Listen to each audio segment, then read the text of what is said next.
They said she was too small, too weak, too foolish to make it alone. They were wrong. In the unforgiving frontier town of Red Hollow, one woman refused to break when the entire world wanted her to bend. What happened next would shake the foundations of everything they believed about strength, survival, and who deserves to stand tall. This is the story of Eliza Wren, and the day a silent giant walked out of the dust and changed her life forever. Stay with me until the end, hit that like button, and comment what city you're watching from so I can see how far this story travels. The sun beat down on Red Hollow like a hammer on an anvil, turning the main street into a corridor of dust and broken promises. Eliza Wren stood outside Hutchins' general store with a burlap sack clutched against her chest, trying to ignore the stares boring into her back. She was small. Everyone made sure she knew it.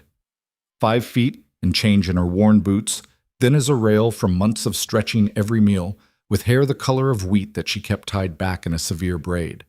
Her dress had been mended so many times the original fabric was hard to find, but her jaw was set, her spine straight, and her eyes, those pale green eyes, held something that made men twice her size look away first. "Those seeds ain't gonna grow nothing out there, girl." The voice belonged to Cyrus Hutchins, the store owner, a barrel-chested man with suspenders straining over his gut. He was leaning against the doorframe, picking his teeth with a splinter. "That land you bought? It's dead. Been dead since before your daddy was born." Eliza didn't respond. She'd learned that silence was sometimes the only weapon a woman had. "I'm serious now." Hutchins pushed off the frame, took a step closer. "You're throwing good money after bad. That patch of dirt won't grow weeds, let alone crops. Why don't you sell it back to the bank, take what you can get, and find yourself some work in town? Mrs. Henderson's always looking for help with the laundry." "I'll take the seeds," Eliza said quietly. "All of them."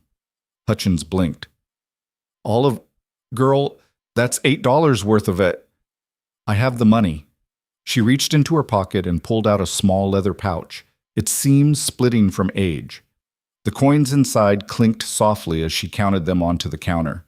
Nickels, dimes, a few quarters, all saved from 3 years of washing other people's clothes, mending other people's tears, swallowing her pride with every "yes, ma'am," and "right away, sir." Hutchins stared at the pile of coins, then at her. Something shifted in his expression, not quite respect, but close. Maybe surprise that she actually had the money, maybe disappointment that he couldn't refuse her. "Your funeral," he muttered, scooping the coins into his till. "But don't come crying when nothing sprouts." Eliza took the sack of seeds, wheat, corn, beans, turnips, and turned toward the door. That's when she heard the laugh. It was a sound she knew too well, deep, mocking, edged with cruelty. Thomas Brennan stood on the boardwalk with 2 of his friends, all 3 of them dressed in clean shirts and new hats, men who'd inherited their land instead of buying it with blood and pennies. "Well, look at this," Thomas said, loud enough for half the street to hear. "Little Eliza Wren, playing farmer." She tried to walk past them, head down, but Thomas stepped into her path. He was tall, broad-shouldered, with the kind of easy confidence that came from never being told no. They'd known each other since childhood, back when his father still owed her father money, back before the fever took her parents and left her with nothing but debt and a name people liked to pity. "You remember what I told you, Eliza?" Thomas's smile didn't reach his eyes. 2 years ago, when you turned me down, I said you'd regret it, said you'd come crawling back when reality hit." "I'm not crawling anywhere," Eliza said quietly. "No? Then what do you call this?" He gestured at the sack in her arms. "Buying seeds for dead land? Everyone knows that plot won't grow nothing. You're going to starve out there, alone. And for what? Pride?" One of his friends snickered. "Maybe she's waiting for a miracle." "Miracles don't come to girls like her," Thomas said, still smiling.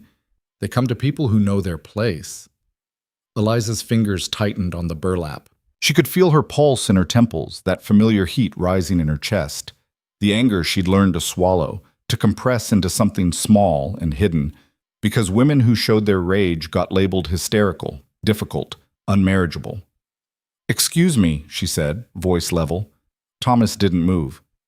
"You know, my offer still stands. You want help, real help. All you gotta do is ask nicely. I'd rather eat dirt. The words came out before she could stop them. Thomas's smile vanished. His friends went quiet. What did you say? Eliza met his eyes. You heard me? For a moment she thought he might actually hit her. She could see it in the way his jaw clenched, the way his hands curled into fists. But they were in the middle of town, in broad daylight, and Thomas Brennan was many things but not stupid enough to strike a woman in front of witnesses. Instead, he did something worse. He grabbed the sack from her arms and hurled it into the street. The burlap split on impact. Seeds exploded across the dirt, wheat scattering like confetti, beans rolling between wagon tracks, corn kernels bouncing and settling into the dust. 3 years of savings, $8 worth of hope, spread across the ground like trash. Eliza stared at the mess. She didn't cry. She'd learned long ago that tears just gave men like Thomas more satisfaction, but something inside her chest cracked anyway. Oops, Thomas said flatly. My hand slipped. His friends laughed. A few people on the boardwalk turned away, pretending they hadn't seen. Hutchins disappeared back into his store. Nobody spoke up. Nobody ever did. Eliza dropped to her knees in the dirt. She started gathering the seeds with her bare hands, one kernel at a time, scooping them into her skirt because the sack was ruined. Dust coated her fingers, her palms, worked its way under her nails. She could hear Thomas and his friends walking away, still laughing, their boots heavy on the boardwalk. She worked in silence, methodical, refusing to let her hands shake. Wheat first, then corn, then beans. Some were already lost, ground into the dirt by passing boots or wagon wheels. But she took what she could. Every single seed mattered. That's when the shadow fell across her. Eliza looked up, squinting against the sun, and froze.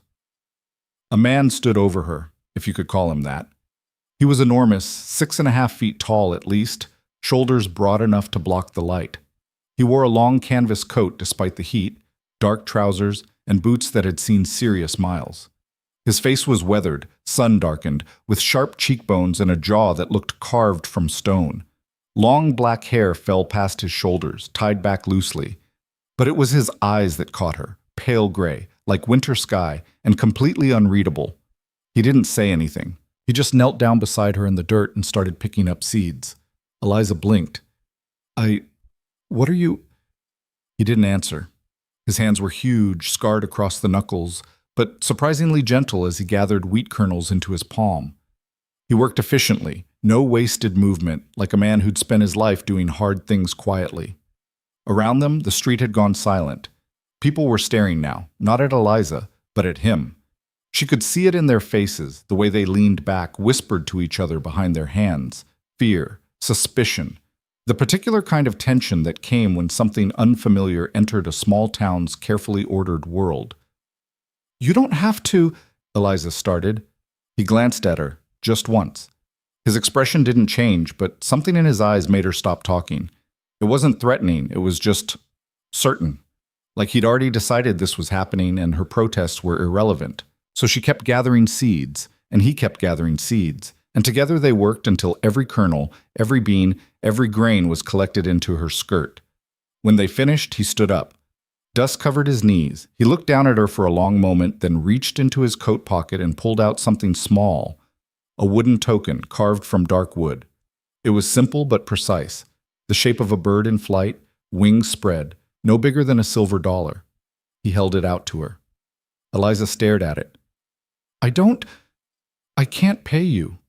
He didn't move, just kept holding it out, patient as stone. Slowly she took the token. It was warm from his pocket, smooth except for the grain of the wood. The carving was beautiful, too beautiful for something made by hands that scarred. Thank you, she whispered. He nodded once. Then he turned and walked away, his long coat stirring dust, his boots silent despite his size. She watched him go, this stranger who'd appeared from nowhere and helped her without asking for a single thing in return. Who was that? Someone whispered. Don't know. Never seen him before. Big bastard, ain't he? You see his eyes? Something wrong with that one. Eliza clutched the token in her fist and gathered her skirt full of seeds. She stood up, knees aching, and walked back toward Hutchins' store to get another sack. Her face burned with humiliation, but underneath it, underneath all of it, was something new. A spark. Because for the first time in longer than she could remember, someone had helped her.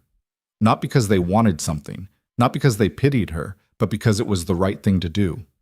And that meant more than any of them would ever know. The land was worse than she remembered. Eliza stood at the edge of her property 2 days later, staring at the plot she'd bought with the last of her father's insurance money. 20 acres of nothing, hard-packed earth, scattered rocks, a few stubborn weeds that looked more dead than alive. No trees, no water nearby except a creek half a mile away that ran dry most of the summer. Just flat, hostile ground that had defeated every person who'd tried to work it. The wind picked up, carrying dust that stung her eyes. She pulled her shawl tighter and tried not to think about how Thomas Brennan's words kept echoing in her head. "You're going to starve out there, alone." Maybe she would. Maybe this was the stupidest thing she'd ever done, trading safety. Even the meager safety of washing other people's clothes in town for this barren patch of dirt and a fantasy that she could make something grow.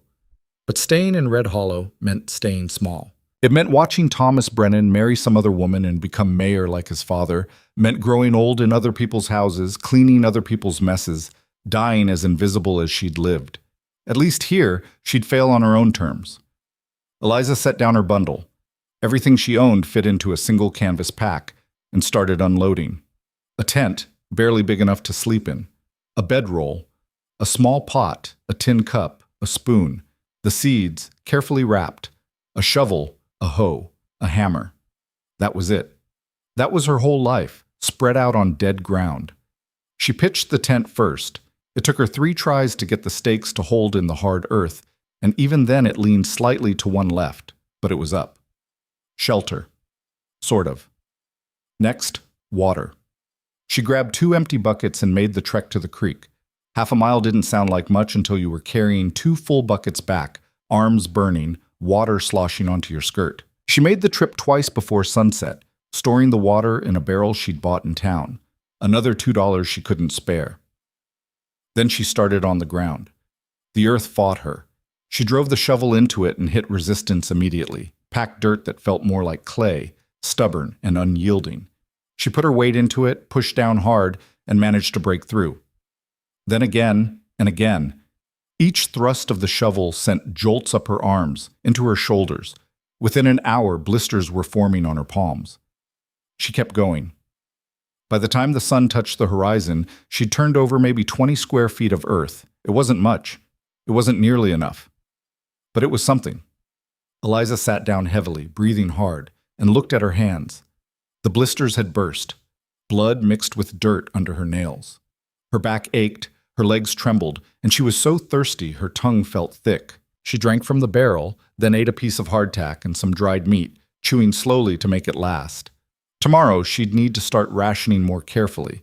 The food she'd brought wouldn't last more than 2 weeks if she was careful, a week if she wasn't. As darkness fell, she crawled into the tent and lay on her bedroll, staring up at the canvas ceiling. The wind rattled the tent poles. Somewhere in the distance, a coyote howled. "You're going to starve out there, alone." Eliza closed her eyes and willed herself to sleep. The first week was a blur of pain. She woke before dawn every day and worked until her body gave out, turning the soil, breaking up clumps, removing rocks, so many rocks, like the earth was determined to stay barren. Her hands bled, scabbed over, bled again. Her shoulders burned. At night, she collapsed into the tent and lay there, too exhausted to even eat properly. The water situation was worse than she'd thought. The creek ran lower each day, and the half-mile trek became a torment. 4 buckets a day, sometimes 6, depending on how thirsty she got while working. Her arms shook so badly by the second trip that she often spilled half the water before she got back. On the 5th day, a storm rolled in. Eliza saw it coming, dark clouds piling up on the horizon like bruises. She barely had time to secure her supplies before the wind hit. The tent shuddered, stakes pulling loose from the ground. She scrambled to hammer them back in, but the wind was relentless. Rain followed, cold and hard, turning the ground into slick mud. The tent collapsed at midnight. Eliza woke to canvas pressing down on her face, water soaking through the bedroll. She fought her way out, stumbling into the storm in her nightgown, Hair plastered to her skull. Lightning cracked across the sky. Thunder rattled her ribs. She managed to drag the tent and her supplies under her wagon, the one piece of real shelter she had, and huddled there, shivering until dawn. When the storm finally broke, she crawled out and surveyed the damage. The work she'd done, the soil she'd turned, the rows she'd started, was washed away. Mud everywhere. The barrel had tipped over, spilling most of her water. 2 of her tent stakes were gone, probably halfway to the next county by now. Eliza sat down in the mud and for the first time let herself cry. Not loud, not dramatic, just quiet tears that mixed with the rain still dripping from her hair. She was so tired, so hungry, so alone. Why am I doing this? The question sat in her chest like a stone. She didn't have an answer, or maybe she did, but it wasn't one that made sense anymore. She cried for maybe 5 minutes.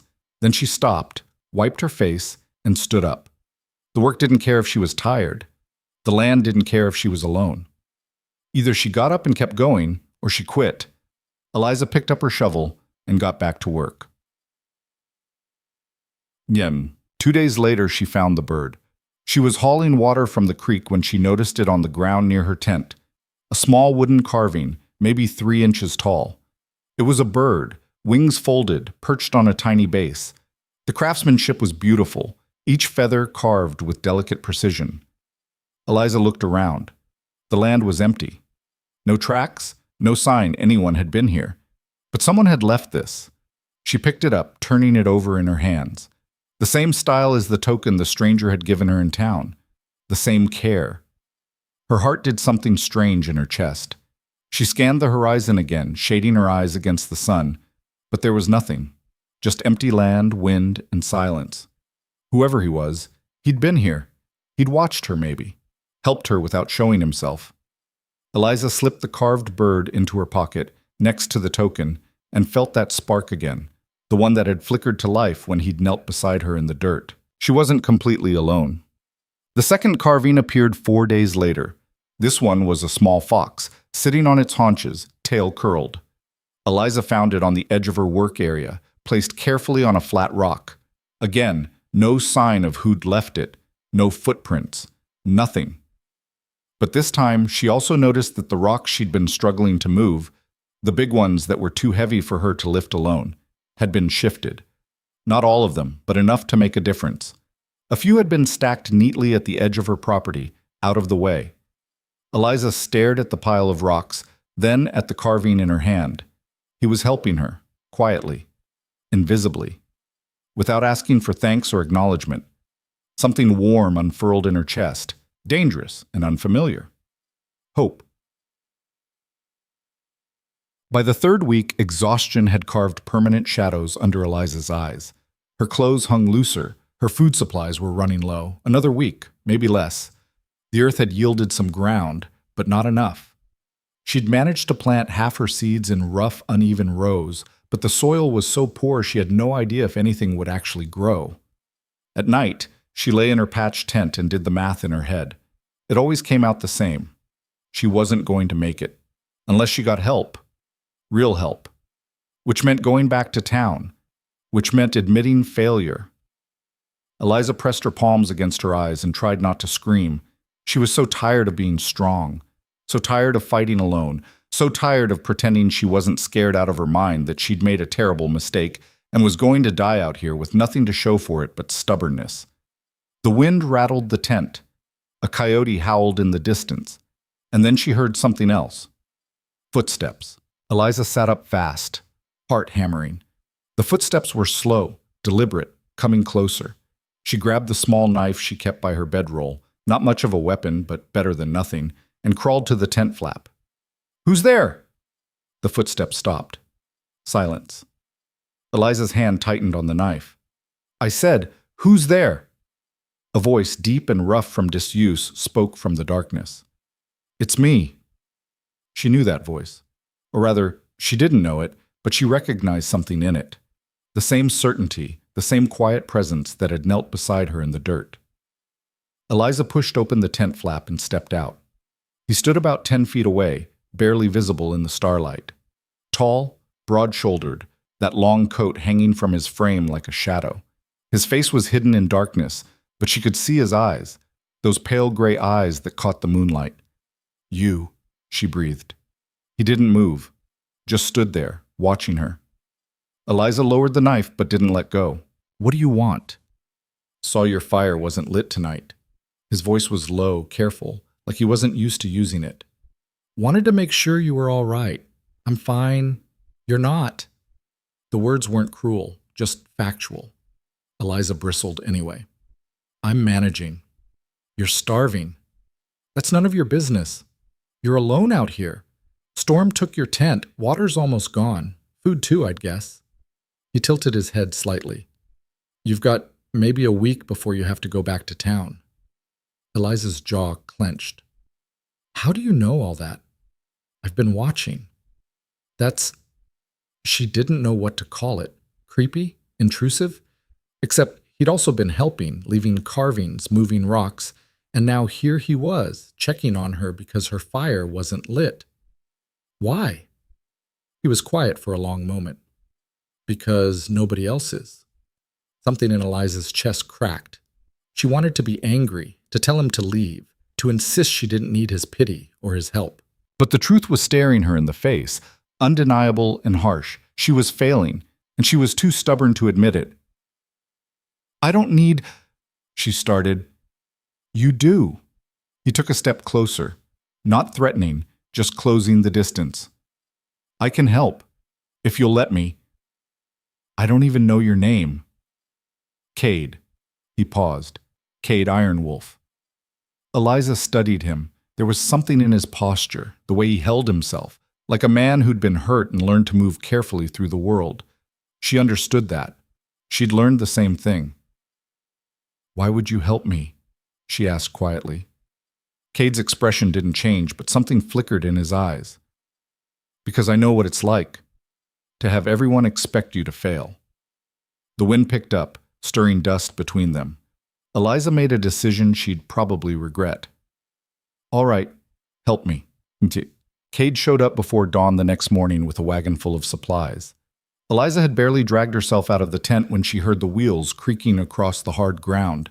She stumbled out, hair a mess, still half asleep, and froze. The wagon was loaded. Lumber, sacks of grain, tools she didn't own, a new water barrel, and... was that a small stove? Cade jumped down from the driver's seat, moving with surprising grace for a man his size. He didn't say anything, just started unloading.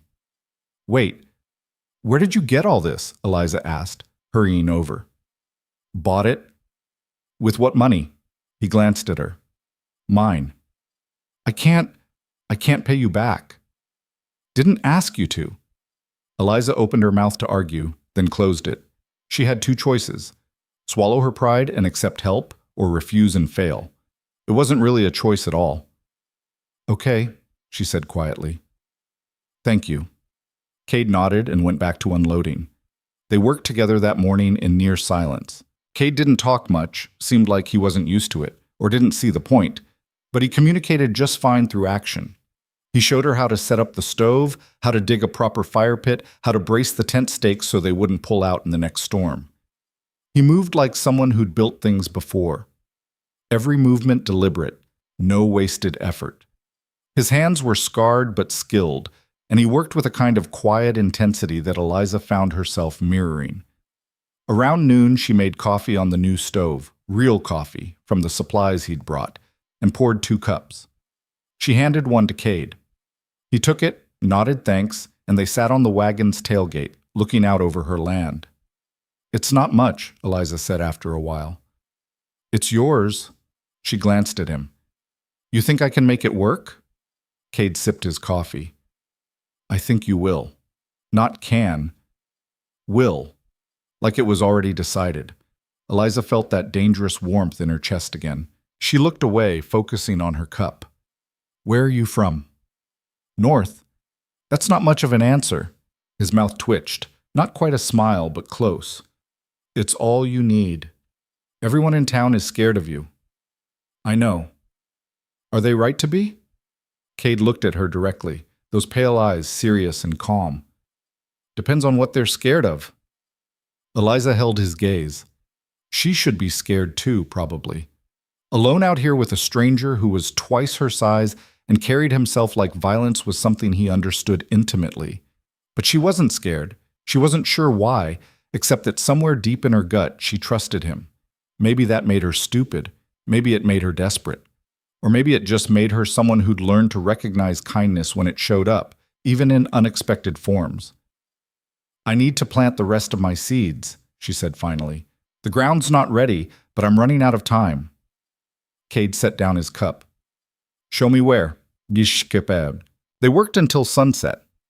Cade turned the earth with a speed that made Eliza's 3 weeks of labor look pitiful, his big frame driving the shovel deep with each thrust. She planted behind him, pressing seeds into the soil and covering them carefully, whispering silent prayers to nobody in particular that something, anything, would grow. By the time darkness fell, they'd finished. Every seed was in the ground. Eliza straightened up, her back screaming, and looked at what they'd done. Rows. Actual rows. Rough and uneven maybe, but real. A field. The beginning of something. "Thank you," she said, and this time the words came out thick. She was too tired to hide the emotion. Cade wiped dirt from his hands. "You did the hard part already. I just helped finish it. The hard part is keeping it alive. You'll figure it out." That certainty again, like he could see something she couldn't. Eliza wanted to ask him 100 questions, where he lived, what he did, why he was really here. But she was so tired, and he'd already given her more than anyone else ever had. "Stay for dinner," she said. "It's not much, but all right." They ate beans and hardtack by the fire, along with some bacon from the supplies Cade had brought. It was the best meal Eliza had eaten in weeks. They didn't talk much, just sat by the flames, listening to the wind and the crackle of burning wood. When Cade finally stood to leave, Eliza walked him to his wagon. "When will you come back?" she asked. He paused with one hand on the wagon's side. "When you need me." "How will you know?" He looked at her, and for the first time she saw something like amusement in his eyes. "I'll know." Then he climbed into the wagon and drove off into the darkness, leaving Eliza standing by the dying fire with dirt under her nails and something fragile blooming in her chest. Hope. Stubborn, dangerous, relentless hope. And for the first time since she'd come to this land, she let herself believe she might actually survive it. The first shoots came up 12 days later. Eliza was hauling water when she spotted them, tiny green points pushing through the soil, so small she almost missed them. She dropped the buckets, water sloshing over the sides, and fell to her knees in the dirt. Wheat. A whole row of it, thin as thread, but unmistakably alive. Her hands shook as she touched the nearest sprout, barely daring to believe it was real. Something was growing. After everything, the mockery, the storm, the exhaustion, something was actually growing on her land. She sat back on her heels and laughed. It came out choked, half sob, but it was real. For a few minutes she just stayed there, staring at those fragile shoots like they were made of gold. Then she got up, grabbed the buckets, and went back to work. The plants needed water. They needed care, and she wasn't about to let them die now. Cade showed up that afternoon with fence posts loaded in his wagon. Eliza heard him coming and straightened from her work, wiping sweat from her forehead. He'd been gone for 5 days this time, the longest stretch since he'd first helped her. She'd started to wonder if maybe he'd moved on, found someone else who needed help, or just gotten tired of her stubborn refusal to do things the easy way. But here he was, pulling up to her land like he'd never left. "You're back," she said, trying to keep the relief out of her voice. Cade climbed down from the wagon. "Told you I would be." "I thought you meant when I needed you. I'm managing fine now." He glanced at her wheat shoots, then at the sagging fence line she'd tried to put up last week using branches and rope. "That fence won't keep anything out. It's keeping things out fine. Until the first coyote gets hungry." He started unloading the posts. "Or the wind picks up, or someone's cattle wander through." Eliza crossed her arms. "I can't afford proper fencing." "Didn't ask you to pay." "You keep saying that, because I mean it." He set down a post and looked at her directly. "You want to argue, or you want to build something that'll last?" She wanted to argue. Part of her always wanted to argue when someone implied she couldn't do something herself. But the truth was staring her in the face. Her fence was terrible, and if she wanted those wheat shoots to survive, she needed better. Fine, she muttered, but I'm helping. Cade's mouth twitched in that almost smile. Wouldn't expect anything else. They worked through the afternoon, digging post holes in the hard ground. Cade showed her how deep they needed to go, how to brace them so they wouldn't shift. His hands moved with practiced efficiency, and Eliza found herself watching the way he worked, methodical, patient, like he'd done this 1,000 times before. "Where'd you learn all this?" she asked, tamping dirt around a post. "Around." "That's not an answer." "Sure it is." Eliza shot him a look. "You know, most people use more than 5 words when they talk. Most people talk too much." She couldn't argue with that. Half the people in Red Hollow never shut up, and none of them ever said anything worth hearing. Still, she was curious. Cade had shown up in her life like a ghost, helped her without explanation, and disappeared just as quietly. She knew almost nothing about him except his name and the fact that he could build things. "You got family?" she asked. Cade's hand stilled on the post, just for a second, barely noticeable, but Eliza caught it. "No," he said quietly. "Neither do I. Fever took my folks 3 years back." He nodded slowly, like that explained something. They worked in silence for a while after that, the only sounds the thud of posts being driven into the ground and the wind moving through the grass. Finally, Cade spoke again. "Had a sister once. Lost her when I was 17. Eliza's chest tightened. "I'm sorry." "Long time ago." But the way he said it told her it wasn't long enough. Some wounds never really closed, just scarred over enough that you could pretend they didn't hurt. "What was her name?" Eliza asked gently. "Sarah." Cade lifted another post, settling it into the hole. "She was 10, got sick one winter, and just didn't get better." "That's awful." "Yeah." He tamped dirt around the post, his jaw tight. "My father blamed me, said I should have done more, should have gotten help faster. Maybe he was right. Or maybe she was just sick and there wasn't anything anyone could do." Cade looked at her, something unreadable in his pale eyes. "You always this certain about things?" "Only when I'm right." That almost smile again. "Must be exhausting, being right all the time." "You have no idea." They went back to work, but something had shifted between them, like they'd both shown each other a scar and agreed not to flinch. By sunset, they'd finished the fence line. It wasn't perfect. Nothing Eliza did ever was. But it was solid. Real. The kind of thing that would actually keep the coyotes out. She stood back and looked at it, hands on her hips, feeling that dangerous spark of pride. Her land, her fence, her wheat pushing up through soil everyone said was dead. "Thank you," she said to Cade. He was loading empty posts back into the wagon. "You already said that." "Well, I'm saying it again." He paused, then nodded. "You're welcome."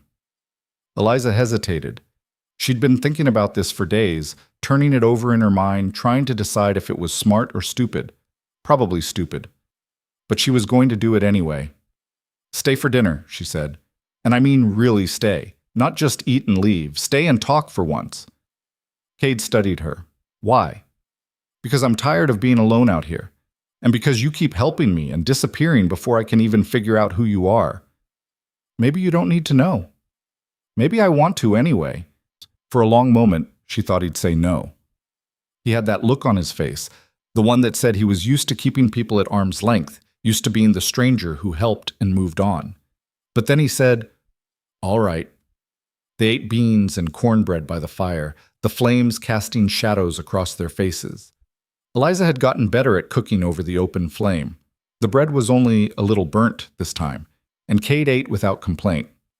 "So where do you live?" Eliza asked, tearing off a piece of cornbread. "I know you said north, but that's half the territory." "About 15 miles from here. Got a place in the hills." "By yourself?" "Yeah."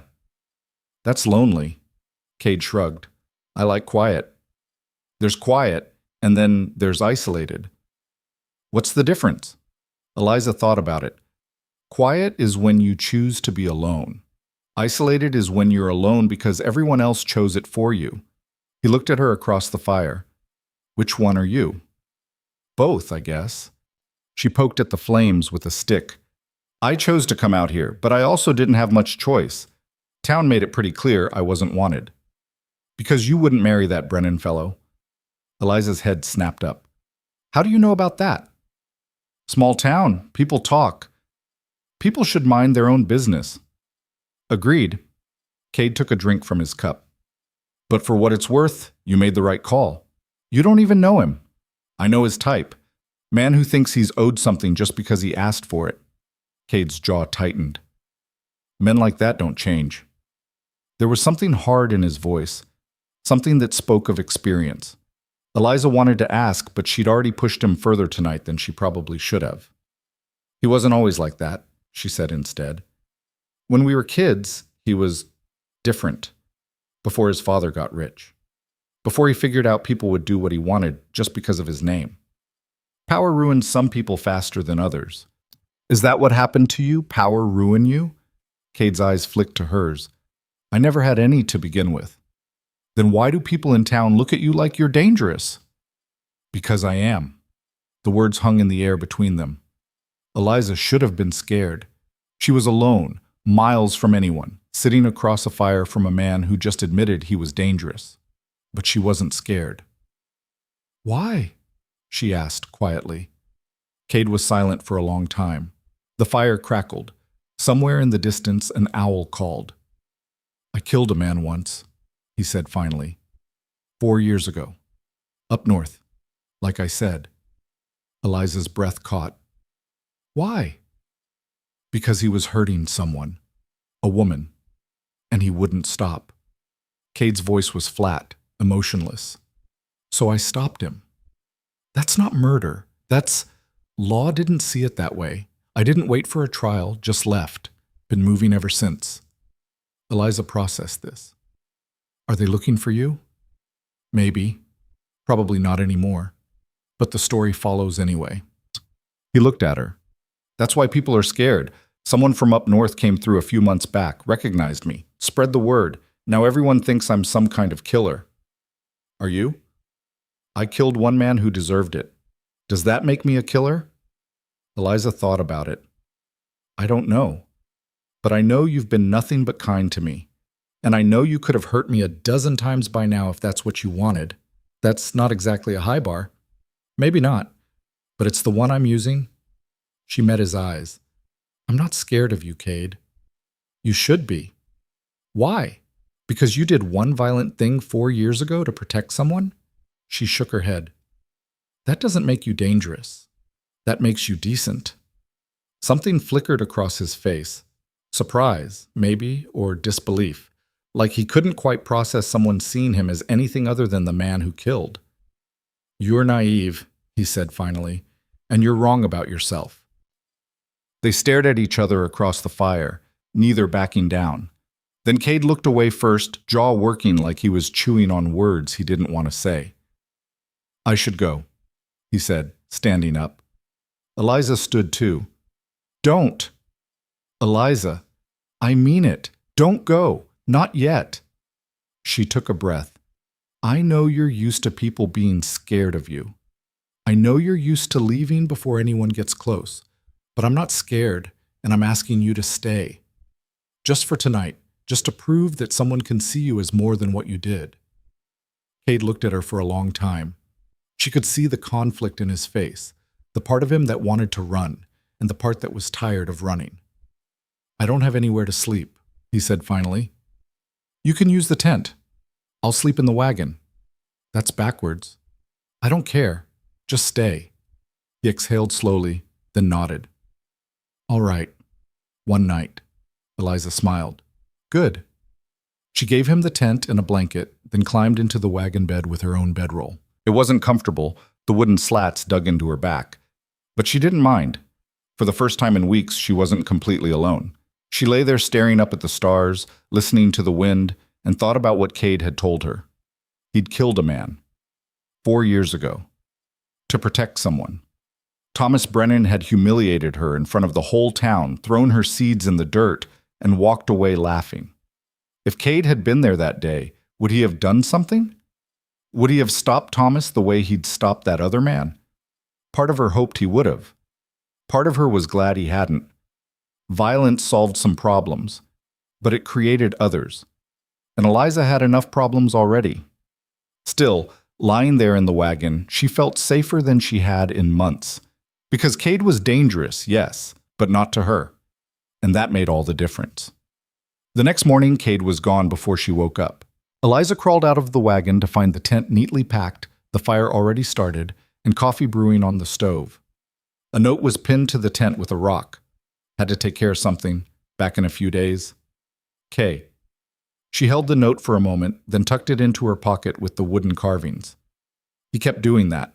Showing up, helping, leaving before she could get used to having him around. Like he was afraid if he stayed too long, she'd figure out he wasn't worth keeping. Idiot man! Eliza poured herself coffee and got to work. The wheat was growing faster now, and the beans had started to sprout too. She spent the morning weeding between rows, pulling out anything that didn't belong, making sure each plant had space to grow. Around noon, she heard wagon wheels. For a second, her heart jumped. Maybe Cade had come back early. But when she looked up, she saw 3 wagons coming across the plain, moving slow. Not Cade's wagon. These were fancier, with painted sides. Eliza straightened, shading her eyes. As they got closer, she recognized the lead wagon. It belonged to Mrs. Henderson, the woman who ran the boarding house in Red Hollow, the woman who'd offered Eliza work doing laundry. The wagons pulled up to her fence line. Mrs. Henderson climbed down, followed by several other women Eliza recognized from town. The baker's wife, the seamstress, the school teacher. All of them were carrying baskets. "Miss Wren," Mrs. Henderson said, nodding. She was a stout woman in her 50s with gray hair and a no-nonsense expression. "We heard you were out here trying to make a go of it." Eliza's guard went up immediately. "I am. Heard you had some help, big fellow, stranger." So that's what this was about. They'd come to warn her, probably, tell her she was making a mistake associating with Cade, that she should come back to town where it was safe. "I've had help," Eliza said carefully. "What of it?" Mrs. Henderson looked her over, then glanced at the wheat sprouting behind her. "That wheat looks good. It's coming along. Better than anyone expected." The older woman set down her basket. "We brought you some things, food mostly, some fabric for better clothes. Sarah, the seamstress, thought you might need it." Eliza blinked. "Why?" "Because you're out here alone, and that's hard enough without starving while you do it." "I'm not starving. Not yet. But you were close, from what I hear." Mrs. Henderson's expression softened slightly. "Look, I'm not here to judge you, girl. You made your choice. You could have taken the easy road, married Brennan, settled down, had babies. But you didn't. You chose this." She gestured at the land. "That takes guts." Eliza didn't know what to say. She'd expected judgment, maybe pity, not respect. The seamstress, Sarah, stepped forward with her basket. "I made you some work dresses. Sturdier fabric. You'll need them." "I can't pay you." "Didn't ask you to," Sarah smiled. "Consider it an investment.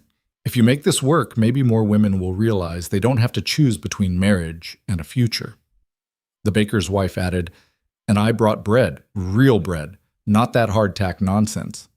One by one, the women unloaded their baskets: flour, sugar, dried meat, vegetables, a sewing kit, candles, soap. Things Eliza desperately needed but couldn't afford. "I don't understand," she said quietly. "Why are you doing this?" Mrs. Henderson met her eyes.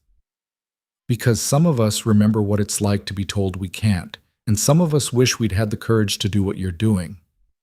Eliza's throat tightened. "Thank you." "Don't thank us yet. You've still got a long way to go." Mrs. Henderson glanced toward the horizon. "And people in town are talking about you and that big fellow, Cade Ironwolf, they're calling him." "What are they saying?" "That he's dangerous, that you shouldn't trust him, that he's going to hurt you or worse." "He's not." "I believe you, but not everyone will." Mrs. Henderson's voice dropped. "Be careful, Miss Wren. Men like Thomas Brennan don't like being refused, and they especially don't like when the woman who refused them starts succeeding without them." Eliza's jaw tightened. "Let him try something." "That's the spirit. But watch your back anyway." Mrs. Henderson climbed back into her wagon. "We'll check on you again in a few weeks. Try not to die before then." Eliza almost laughed. I'll do my best. The women left, their wagons disappearing back toward Red Hollow.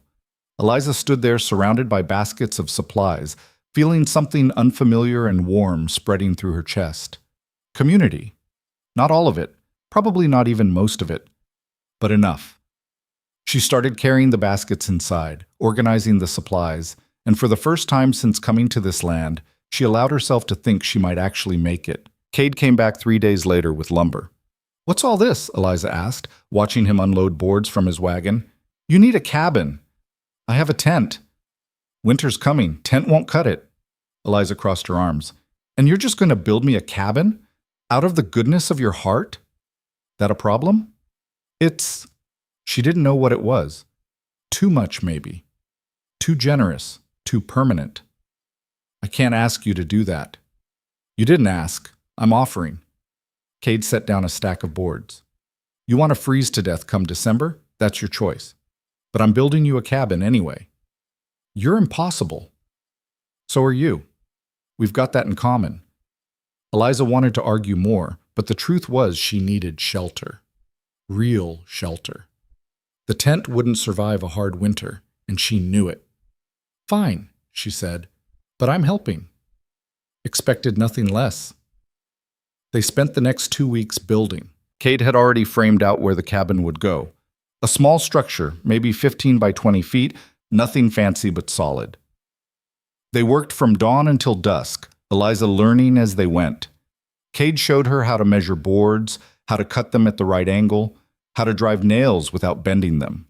He was patient when she made mistakes, never condescending, just showing her how to do it right. Why do you know all this? She asked one afternoon, hammering a board into place. Told you. Been around. That's still not an answer. Cade was quiet for a moment. My father was a carpenter. Before he started drinking. Taught me when I was young. What happened? Sarah died. He blamed me. Started drinking to forget. Eventually drank himself to death. Cade's voice was flat. I left before the funeral. Eliza stopped hammering. How old were you? 19. That's too young to be alone. You're alone. I'm 23. That's different. Not by much. She wanted to argue, but he had a point. They'd both lost family too young. They'd both ended up alone, trying to build something from nothing.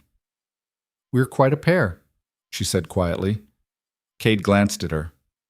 Yeah, we are. The cabin started to take shape. Walls rose one board at a time. A roof frame appeared.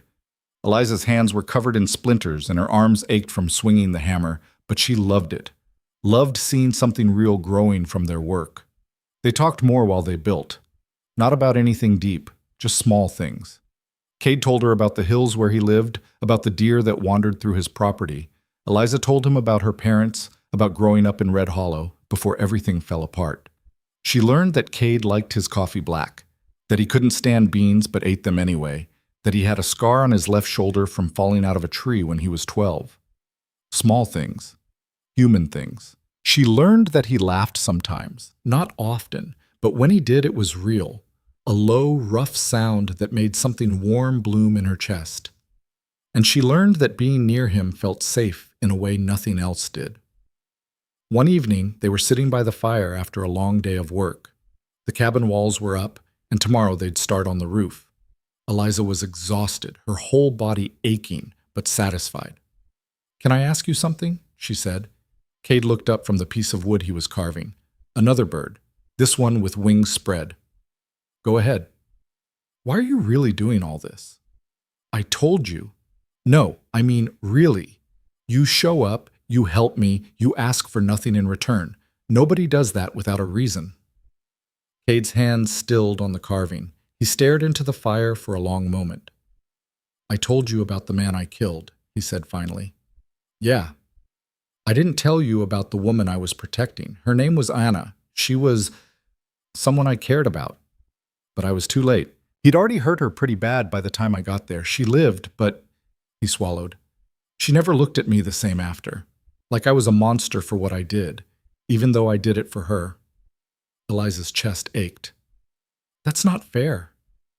Maybe not. But that's how it was. Cade turned the carving over in his hands.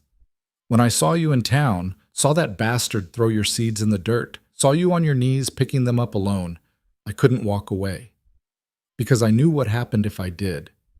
You'd fight until you broke, and nobody should have to break alone.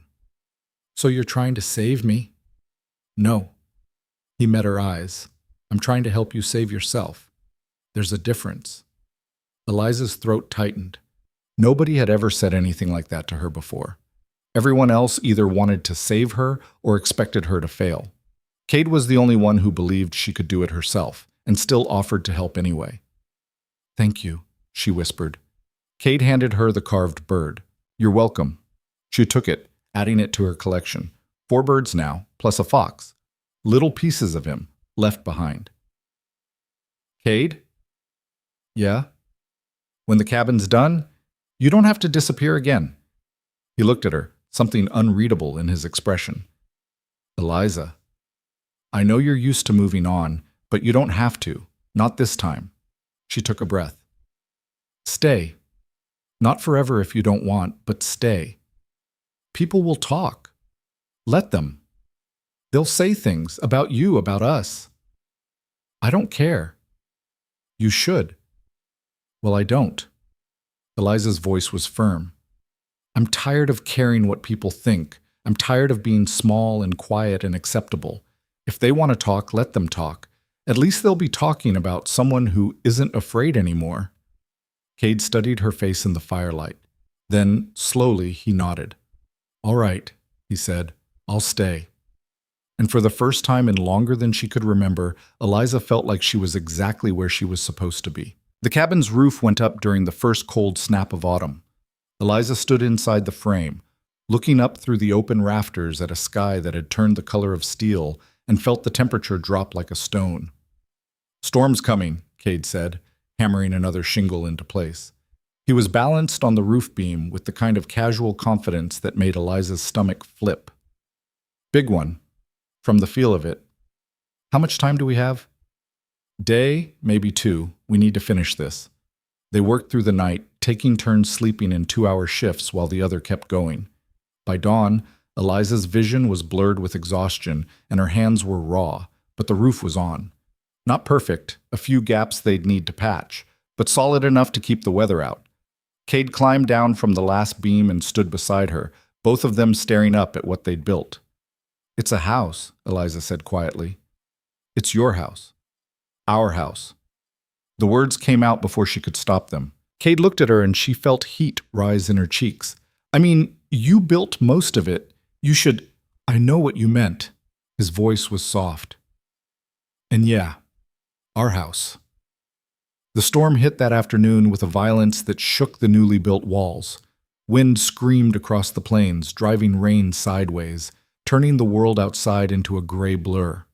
Eliza and Cade huddled inside with the door barred, listening to the roof creak and groan above them. It'll hold, Cade said, though his eyes kept tracking upward. You don't sound sure. I'm sure enough. A particularly strong gust made the whole structure shudder. Eliza grabbed Cade's arm without thinking, and he didn't pull away. They sat like that for hours, her hand on his forearm, both of them listening to the storm try to tear apart what they'd built. But the cabin held, the roof stayed on, the walls stood firm. When the storm finally broke the next morning, Eliza opened the door to find her land transformed. The wheat had been flattened in places, some of the bean plants torn up, but most of it had survived. The fence was still standing, and the cabin, their cabin, had weathered its first real test. We did it, she breathed. Cade stood behind her, close enough that she could feel the warmth of him. You sound surprised. I am surprised. I'm always surprised when things don't fall apart. Maybe you should expect better. She turned to look at him. His hair was loose around his shoulders, and there was something in his expression she couldn't quite read, something open. Maybe I should, she said softly. They stood there in the doorway, the morning light cutting between them, and Eliza felt the air change, felt the moment stretch and pull like a thread about to snap. Then Cade stepped back. I'll check the fence line. He was gone before she could respond, leaving her standing in the doorway with her heart doing something complicated in her chest. Word got back to town within a week. Eliza was in Red Hollow buying supplies when she overheard the whispers. She was at the counter in Hutchins' store counting out coins for flour and sugar when she caught her name drifting from the corner where 3 women were clustered. Living out there with him, bold as brass. No shame, that one. What did you expect? Girl always thought she was better than everyone. Eliza's jaw tightened, but she kept counting. $6.30. She set the coins on the counter. Hutchins swept them into his till without meeting her eyes. Heard you got yourself a cabin now. I do. Also heard you got yourself a man. Eliza's eyes snapped up. Excuse me? The Iron Wolf fellow. Word is he's living out there with you. He helped me build the cabin, that's all. That's not what people are saying. Then people should mind their own business. Eliza grabbed her supplies. Anything else, mister? Hutchins? Or are we done here? Hutchins' face reddened. Just trying to look out for you, girl. That man's got a reputation. So do I, apparently. Guess we're well matched. She walked out before he could respond, her pulse hammering in her ears. The whispers followed her down the street. She could feel eyes on her back, hear the murmurs rising like wasps from a disturbed nest. Let them talk. Let them think whatever they wanted. She had a house. She had crops. She had a chance at making this work. She had Cade. The thought stopped her in her tracks, right there in the middle of the street. She had Cade. When had that happened? When had he gone from stranger to whatever he was now? Partner didn't feel like the right word. Friend felt insufficient. Something else. Something she didn't have a name for yet. Eliza Wren. She turned to find Thomas Brennan standing on the boardwalk, arms crossed, looking at her like she was something he'd scraped off his boot. Thomas. Heard some interesting things about you lately. I'm sure you have. He stepped down into the street, closing the distance between them. You know what they're saying?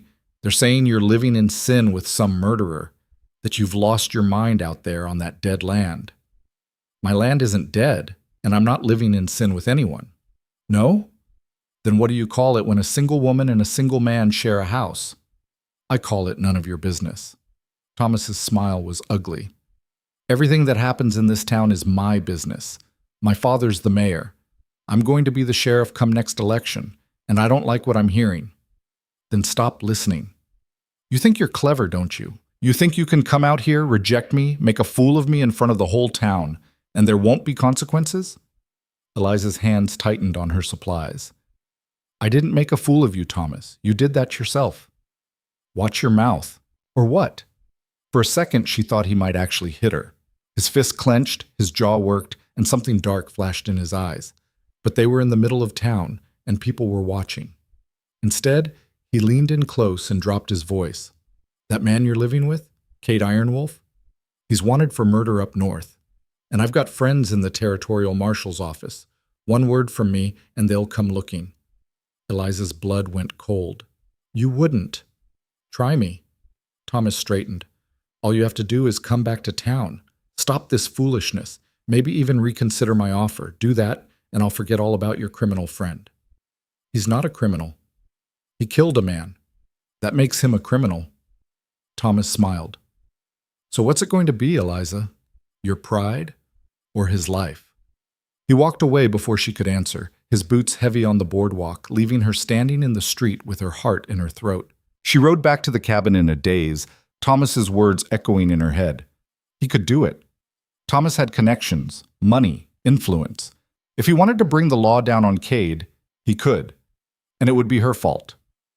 Cade was working on the interior when she got back, fitting boards for a proper floor. He looked up when she came in, took one look at her face, and set down his hammer. What happened? Eliza set down her supplies with shaking hands. Thomas Brennan happened. She told him everything. The whispers, the confrontation, the threat. Cade listened without interrupting, his expression growing harder with each word. When she finished, he was quiet for a long time. I should leave, he said finally. What? No. Eliza, if they're coming for me, they're not coming for you, not yet. Thomas is just trying to scare me. And if he's not, If he really does send word to the marshal, then we'll deal with it. Eliza stepped closer. You didn't do anything wrong, Cade. You protected someone. That's not murder. The law might see it different. Then the law is wrong. Cade's jaw tightened. You don't understand what you're asking. If I stay, if they come for me, you'll be caught in the middle. Your reputation? My reputation is already ruined, in case you hadn't noticed. I'm the crazy woman who bought dead land and refused to marry the mayor's son. They already think the worst of me.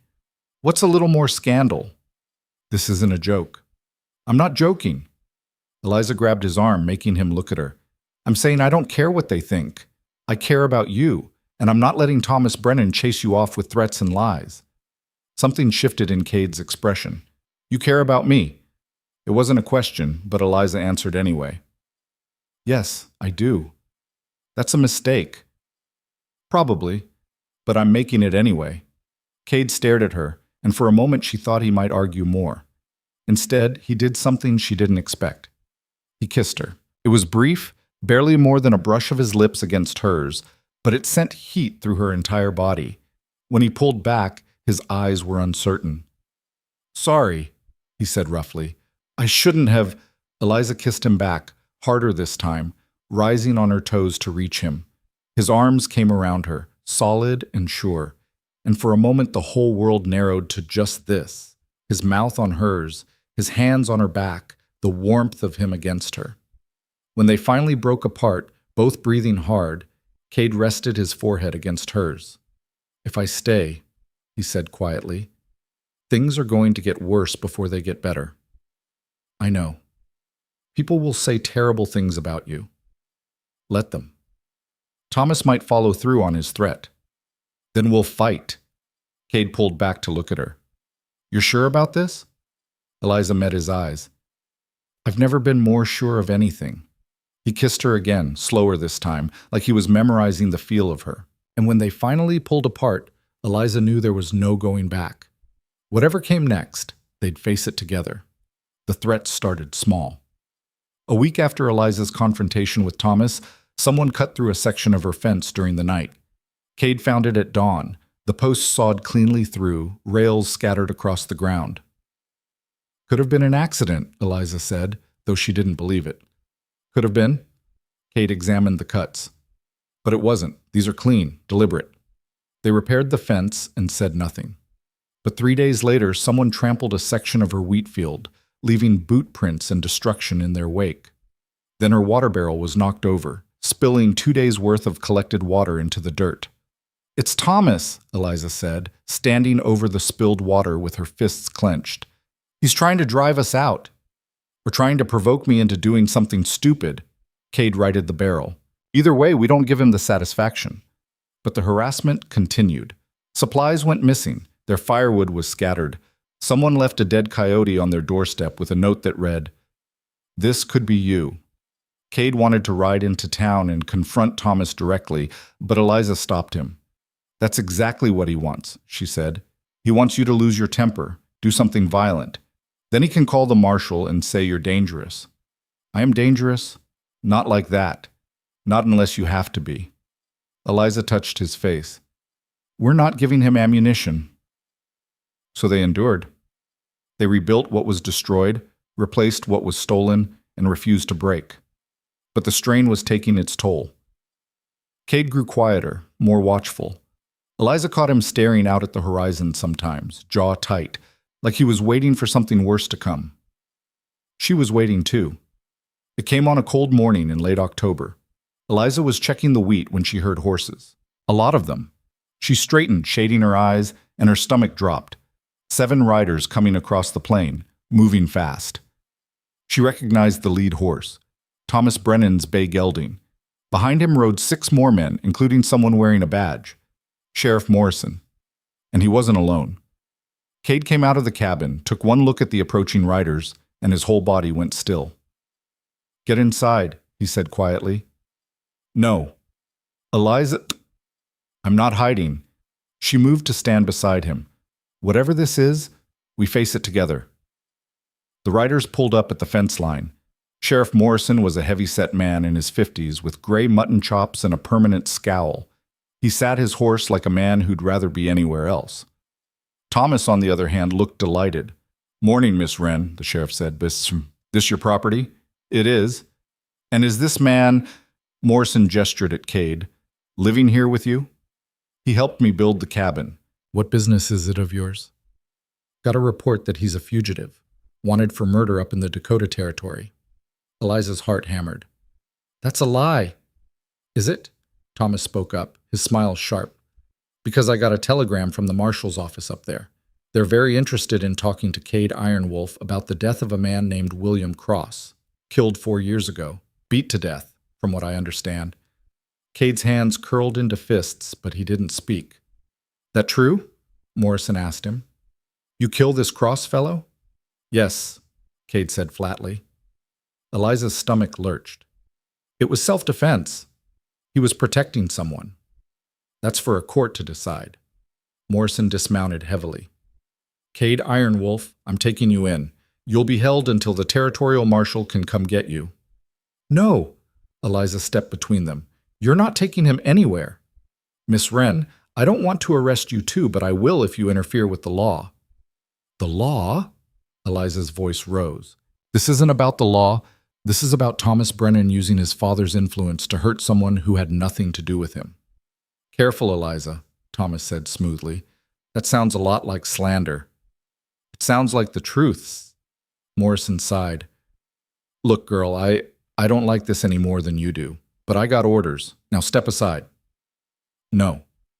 "Eliza." Cade's voice was quiet. "It's okay." "It's not okay. They're arresting you for protecting someone. And I'll get my chance to explain that, but not here. Not like this." He looked at Morrison. "I'll go peacefully. But I want your word she won't be harassed while I'm gone." "You're not in a position to make demands," Thomas said. "Wasn't talking to you." Cade kept his eyes on Morrison. "Your word, Sheriff." Morrison nodded slowly. "You got it. Nobody touches her or her property." "Sheriff," Thomas started. "That's final." Morrison's voice hardened. "Now, Mr. Ironwolf, if you'll come quietly, we can do this without trouble." Cade turned to Eliza. His eyes were calm, but she could see the tension in his jaw, the way his hands kept clenching and unclenching. "I'll be back," he said. "Cade." He kissed her. Right there, in front of Morrison and Thomas, and all 6 of the other men. Kissed her hard and desperate, like he was trying to say everything he couldn't put into words. When he pulled back, his thumb brushed her cheek. "Trust me."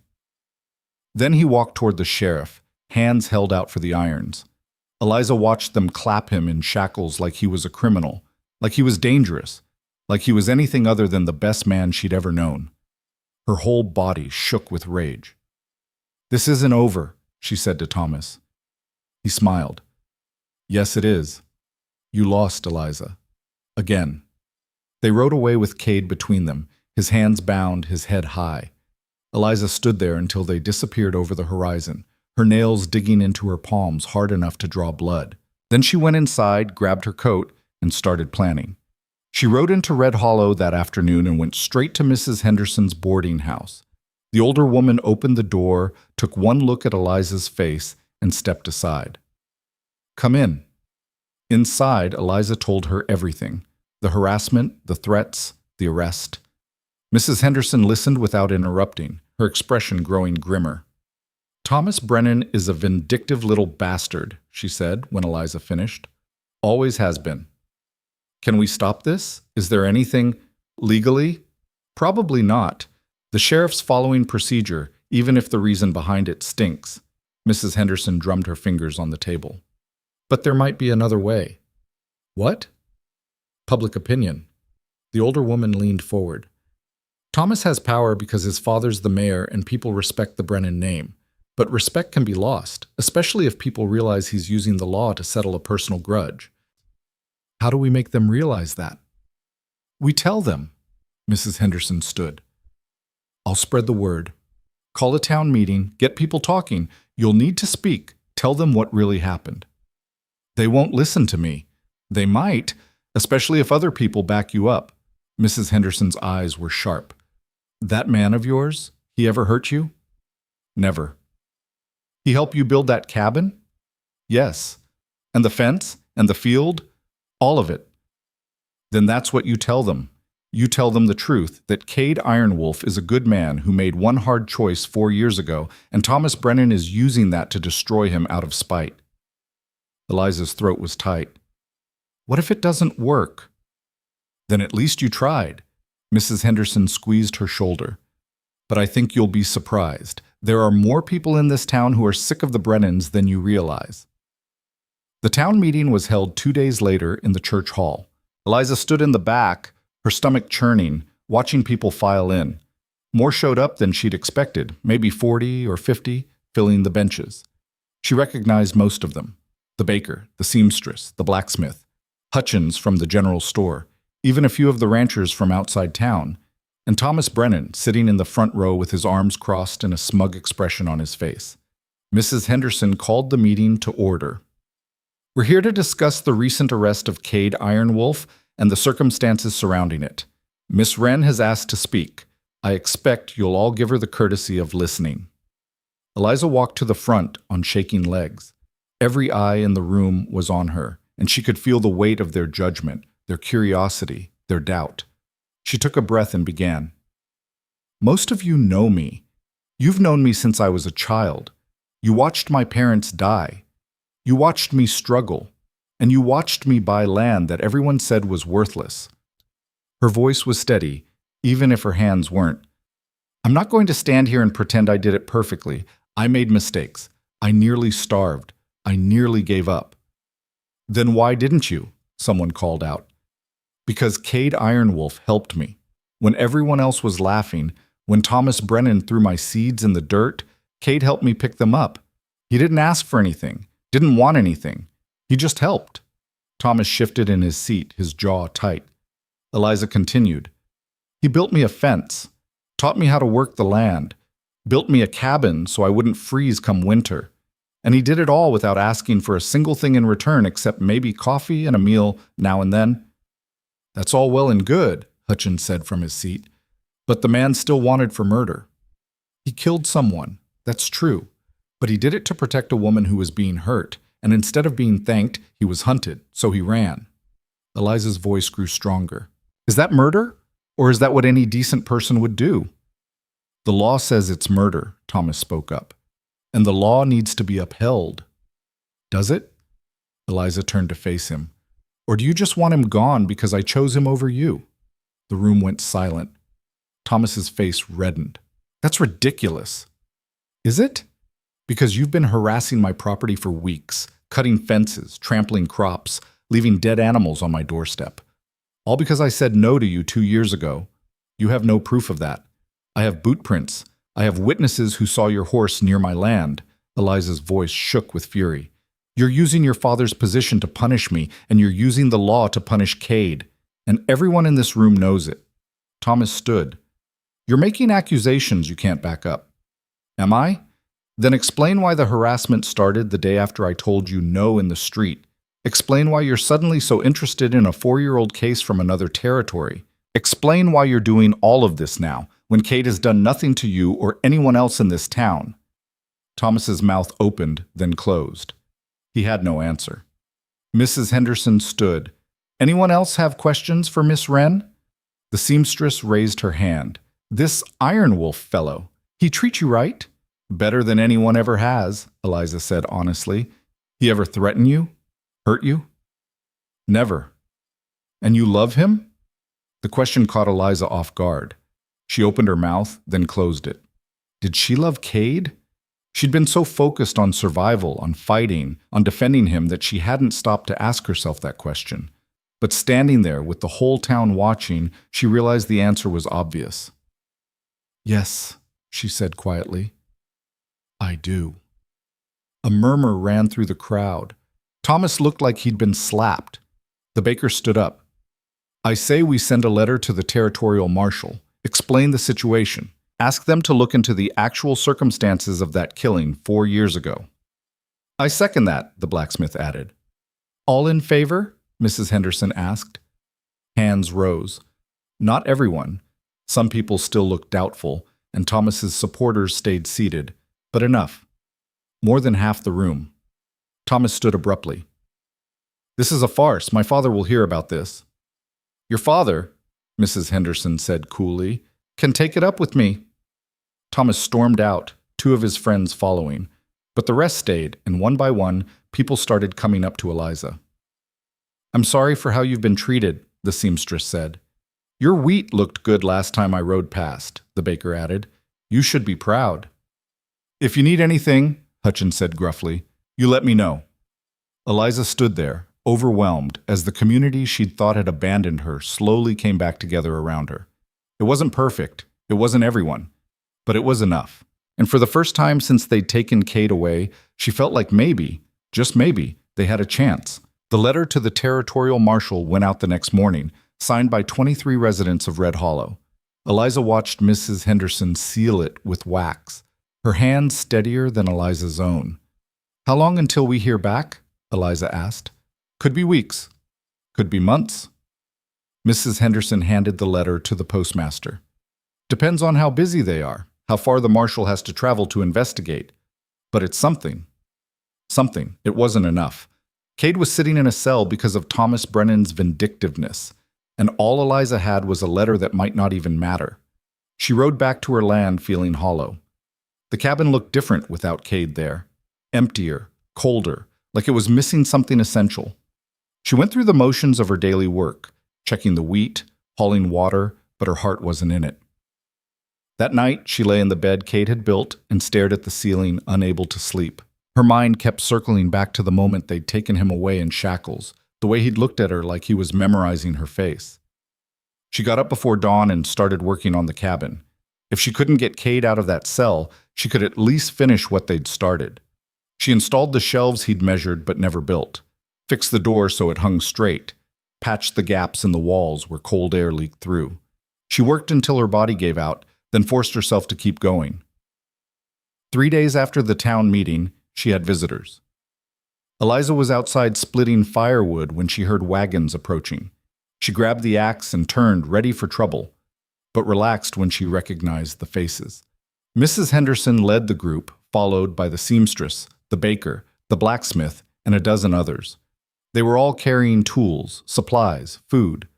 "What's all this?" Eliza asked, lowering the axe. "We figured you could use some help," Mrs. Henderson said, climbing down from her wagon.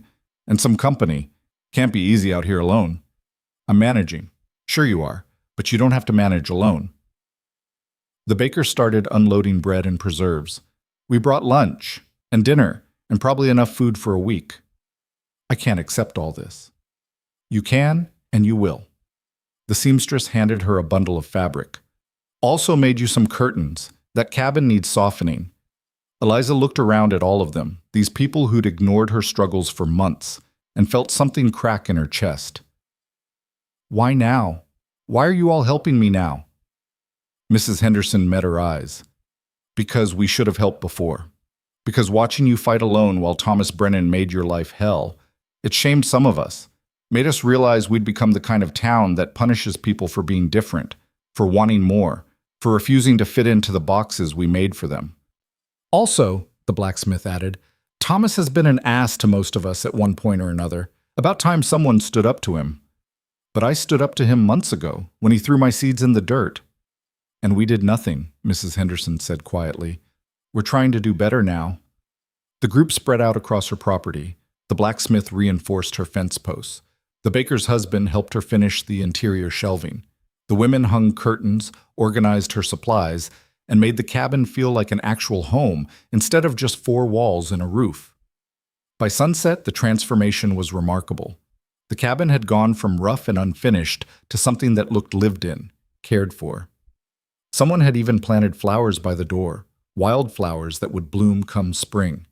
They shared a meal together outside, passing around bread and stew and coffee. People told stories, laughed, treated Eliza like she was one of them instead of the odd woman who'd bought dead land. "Your wheat's coming in nice," the blacksmith said, nodding toward her field. "Better than anyone expected." "Cade showed me how to prepare the soil," Eliza said. His name still hurt to say out loud. "He seems like a good man," the seamstress said carefully, "despite what Thomas says." "He is a good man," Eliza's voice was firm. The best I've ever known. Mrs. Henderson raised her coffee cup. Then here's hoping we get him back. Everyone raised their cups, even the ones who looked uncertain. It wasn't universal support, but it was more than Eliza had ever had before. After everyone left, she sat on her porch, their porch, and looked out at the darkening plain. The cabin felt less empty now, filled with the remnants of community and kindness. But it still wasn't right without Cade. She pulled out the wooden carvings he'd made her and lined them up on the railing. 4 birds, 1 fox, and the original token. Little pieces of him, left behind. "Come back," she whispered to the wind. "Please come back." The territorial marshal arrived 2 weeks later. Eliza was in town buying grain when she saw him ride in, a lean man in his 40s with a marshal's badge and hard eyes. He went straight to the sheriff's office, and within an hour the whole town knew why he was there. Eliza abandoned her shopping and ran to Mrs. Henderson's. "The marshal's here," she said, breathless. "He's talking to Morrison now." "About the Iron Wolf case?" "Has to be. What else would bring him all the way out here?" Mrs. Henderson grabbed her shawl. "Then we'd better make sure he hears the whole story, not just Thomas's version." They walked to the sheriff's office together. A small crowd had already gathered outside, curious townspeople, Thomas and his father among them. The mayor looked furious, his face red under his expensive hat. "This is outrageous," he was saying to anyone who'd listen, "questioning my son like he's some common criminal." "Nobody's questioning anyone," Mrs. Henderson said coolly. "The marshal is just doing his job." "His job is to arrest murderers, not harass upstanding citizens." Funny how that only applies when it's your son being inconvenienced. Before the mayor could respond, the door opened. Marshal Davies stepped out, followed by Sheriff Morrison. Both men looked tired. "Miss Wren?" Davies said, scanning the crowd. "You're Eliza Wren?" "I am. I'd like to speak with you, privately." Thomas moved to follow, but Davies held up a hand. "I said privately, Mr. Brennan. That means you wait out here." They went inside the office. Morrison gestured Eliza to a chair, but she was too nervous to sit. Davies settled behind the desk and pulled out a notebook. "I've been investigating the death of William Cross," he said, without preamble. "The case Mr. Ironwolf is being held for. I've spoken to witnesses from the original incident, reviewed testimony, and interviewed people here in Red Hollow about Mr. Ironwolf's character and behavior." Eliza's heart hammered. And the picture I'm getting doesn't match the one I was given by Mr. Thomas Brennan." Davies flipped through his notes. According to witnesses in Dakota, William Cross was a known abuser. He'd beaten his wife, a woman named Anna Cross, multiple times. The night he died, neighbors reported hearing her screaming. Mr. Ironwolf, who was working on a nearby ranch, intervened. Cross attacked him first. Ironwolf defended himself. Cross died from injuries sustained in the fight. "So it was self-defense," Eliza breathed. "Legally, it's more complicated. Ironwolf didn't wait for the law. He left the scene, which looked like guilt. But given the circumstances, an immediate threat to a woman's life, a violent man with a history of abuse, I don't believe murder charges are warranted." Relief flooded through Eliza so fast she had to grab the desk to stay upright. "You're letting him go?" "I'm recommending the charges be dropped, yes. But there's something else you should know." Davies closed his notebook and looked at her directly. "I also looked into Mr. Thomas Brennan's involvement in this case. His sudden interest in a 4-year-old incident from another territory, his eagerness to see Ironwolf arrested. I spoke to people here in town, including Mrs. Henderson and several others who signed the letter you sent." "What did they tell you?" "That Thomas Brennan has been harassing you for months, destroying your property, threatening you, using his family's influence to make your life difficult, all because you rejected his marriage proposal." Davies's expression was hard. "That's not law enforcement, Miss Wren. That's abuse of power, and I don't take kindly to it." Eliza's throat was tight. "What happens now?" "Now I release Cade Ironwolf and have a very pointed conversation with the Brennan family about the proper use of territorial law enforcement resources." Davies stood. "Would you like to be there when I tell him he's free?" Eliza nodded, not trusting her voice. They walked to the small jail behind the sheriff's office. Morrison unlocked the door and Davies led her down a short hallway to the cells. There were only 3, and Cade was in the first one. He was sitting on the cot, forearms on his knees, staring at the floor. When he heard footsteps, he looked up, and his whole body went still. Eliza. She wanted to run to him, but the bars were between them, cold iron that kept her from touching him. "Mr. Ironwolf," Davies said, pulling out a key ring. "I'm Marshal Davies. I've been investigating the William Cross case. Based on witness testimony and the circumstances surrounding his death, I'm recommending all charges against you be dropped." Cade blinked. "What?" "You're free to go." Davies unlocked the cell. "The death of William Cross was ruled justifiable homicide in defense of another. You should have stayed and faced the law then, but I understand why you didn't. Regardless, there's no case here." Cade stood slowly, like he didn't quite believe it. He stepped out of the cell, rubbing his wrists where the shackles had been. Eliza couldn't hold back anymore. She crossed the distance and threw her arms around him, and Cade caught her, holding her tight enough that she could barely breathe. "You're okay," she whispered against his chest. "You're okay." His arms tightened around her. "You fought for me." "Of course I did." "Nobody's ever—" His voice broke. "Nobody's ever fought for me before." Eliza pulled back enough to look at his face. His eyes were red, his expression raw. "Well, someone is now. Get used to it." Davies cleared his throat. "I'll give you 2 a minute. But Mr. Ironwolf, I do need to speak with you before you leave town. Paperwork and such." They were left alone in the hallway. Cade cupped Eliza's face in his hands, his thumb brushing her cheek. "I thought I'd lost you," he said quietly. "You're not getting rid of me that easy." "I'm serious, Eliza. When they took me, when I was sitting in that cell, all I could think was that you'd be better off without me. That Thomas would leave you alone. That you could rebuild your reputation. That—" "Stop." Eliza put her hand over his mouth. "I don't want any of that. I want you, just you. Everything else is noise." Cade kissed her palm, then pulled her close again. They stood like that for a long time, just holding each other, until Morrison cleared his throat from the doorway. "Marshall needs you, Iron Wolf." Reluctantly, they separated. Cade took Eliza's hand and didn't let go as they walked back to the front office. Davies was waiting with several papers spread across the desk. "This is a formal statement clearing you of charges related to William Cross's death. I need you to sign here, acknowledging that you've been informed." Cade signed where indicated, his hand steady. "There's one more thing," Davies said, looking between them. "I had a conversation with Thomas Brennan and his father. Made it very clear that using law enforcement to settle personal grudges is illegal and will not be tolerated. If he harasses either of you again, I want to know immediately. Understood?" "Yes, sir," Eliza said. "Good." Davies gathered his papers. "I'll be in the area for a few more days, then heading back north. But you have any trouble? You send word." They thanked him and walked out of the sheriff's office into the afternoon sun. The crowd outside had grown larger. Word had spread fast.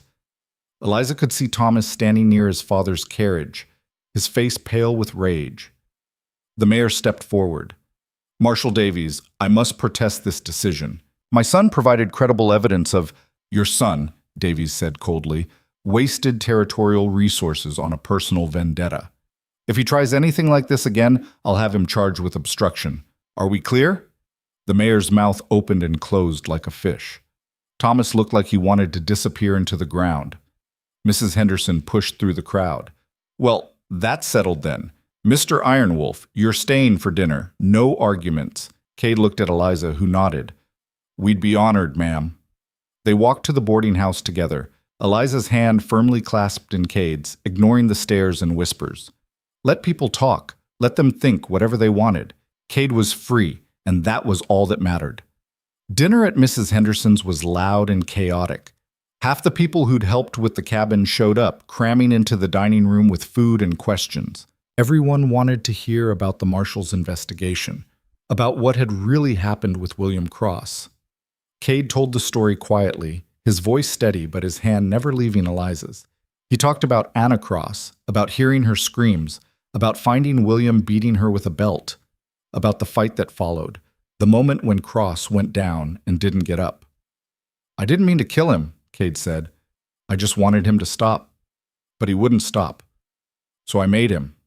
The room was silent when he finished. Finally, the blacksmith spoke.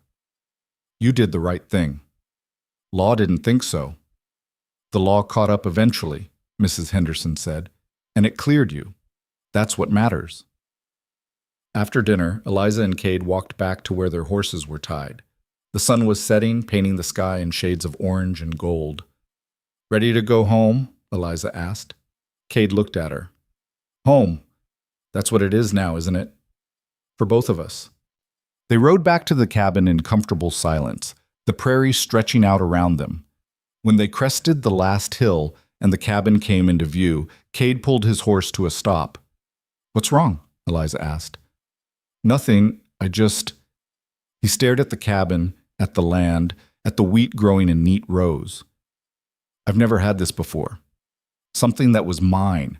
Something worth protecting. It's ours, Eliza corrected gently. Not just yours. Ours. Cade nodded, his throat working. Yeah. Ours. They rode the rest of the way in the fading light. Inside the cabin, Eliza lit the lamps while Cade built a fire. The space looked different than when he'd left. The curtains, the finished shelves, the small touches that made it a home instead of just a structure. People helped, Eliza explained, seeing him look around. While you were gone. They came out, brought supplies, finished what we'd started. That was kind of them. It was. Turns out this town has more decent people than I thought.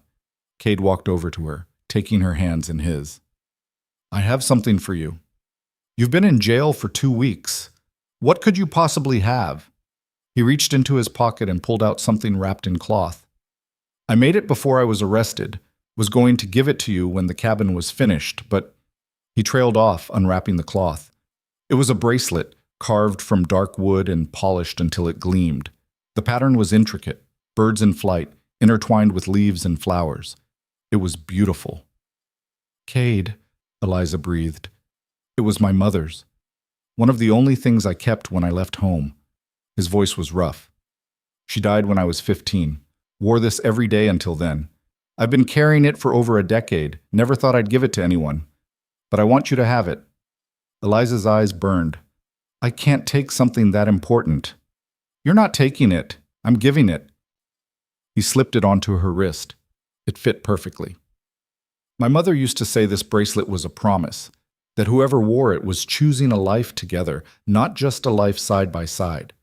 That's what I want with you, Eliza. Not just to live in the same place, but to build something real, together. Eliza looked at the bracelet, then at Cade's face. Are you asking what I think you're asking? I'm asking if you'll have me. For real. Not just as someone who helps with the farm, but as, he struggled for the word, as yours. Yes. The answer came instantly, without doubt. Yes, I'll have you. I want that too. Cade pulled her close and kissed her, slow and deep, like they had all the time in the world. And maybe they did.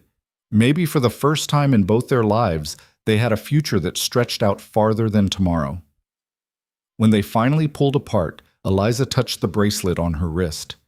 Your mother would have liked me, I think. She would have loved you. You're stubborn enough to match her. Eliza laughed, the sound bubbling up from somewhere deep and genuine. High praise. It is. Cade tucked a strand of hair behind her ear. What do we do now? Now? Eliza looked around the cabin, at the life they'd built together from nothing. Now we finish what we started. We make this work.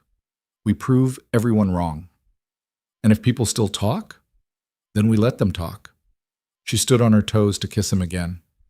Because I'm done caring what they think. I have everything I need right here. They spent the rest of the evening planning. The wheat would be ready to harvest in a few weeks. They'd need help bringing it in, storing it, getting it to market. They'd need to expand the field for next year, maybe add some livestock. There was so much to do, so much to build. But for the first time, Eliza wasn't facing it alone. And neither was Cade. They fell asleep in the bed he'd built, wrapped around each other, the bracelet pressing gently against Eliza's skin. Outside, The wind moved through the wheat, making it whisper like a promise. Tomorrow, they'd wake up and work. They'd plant more seeds, build more fences, turn more earth. They'd prove that dead land could grow, that broken people could heal, that love could bloom in the harshest soil. But tonight, they just rested, and it was enough. The harvest came in better than anyone expected. 3 weeks after Cade's release, Eliza stood in her field surrounded by bundled wheat, her back aching and her hands raw, and felt something like triumph. The crop wasn't huge, maybe enough to get them through winter and sell a little besides. But it was real, tangible proof that she'd done it. They'd done it. Cade was loading the last of the wheat onto their wagon when Mrs. Henderson arrived with the seamstress and the baker's wife. "Heard you might need help getting this to market," Mrs. Henderson said. Eliza wiped sweat from her forehead. "I wasn't sure anyone would buy from me." "They'll buy. And if they don't, we'll make them." The older woman smiled. "You've earned your place here, girl. Time people treated you like it." They hauled the wheat to Red Hollow together, 3 wagons rolling down the main street. Hutchins came out of his store, followed by the blacksmith and several others. Even some of Thomas's old friends showed up, looking uncertain but curious. The wheat sold. All of it. At a fair price. Eliza stood there with money in her hands, real money, earned from her own land, her own work, and had to blink back tears. "What are you going to do with it?" the seamstress asked. "Save most of it. Use some for supplies." Eliza looked at Cade. "And maybe buy some livestock. Start building something bigger." "Sounds like a plan," he said quietly. That night, they celebrated with a proper meal, steak and potatoes and fresh bread, luxuries Eliza hadn't tasted in over a year. They ate by the fire, talking about the future, about what came next. "We should get married," Cade said suddenly. Eliza nearly choked on her coffee. "What?" "Married, properly. So there's no question about us, about this being real." "Cade, you don't have to." "I want to." He took her hand, his thumb brushing over the bracelet.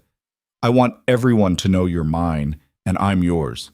No more whispers, no more doubts. Just us, making it official." Eliza's heart was doing something complicated in her chest. "The church won't marry us. Not with my reputation, not with yours." "Then we find someone who will." "And if we can't?" Cade's jaw set. "Then we do it ourselves. Say the words in front of witnesses. Make it real in every way that matters." Eliza looked at him. This man who'd appeared in her life like an answer to a question she hadn't known how to ask. Who'd built her a home, fought for her, stood by her when everyone else walked away. "Okay," she said. "Let's do it." They made plans quietly. Mrs. Henderson agreed to help, spreading word to the people who'd supported them. The seamstress offered to make Eliza a proper dress. The blacksmith said he'd stand as witness.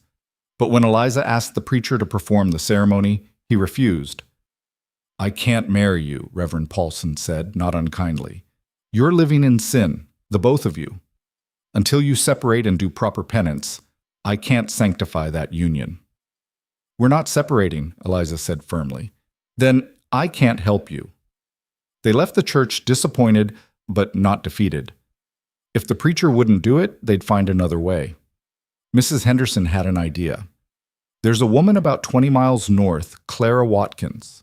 She's not ordained by any church, but she's been performing marriages for frontier folks for years.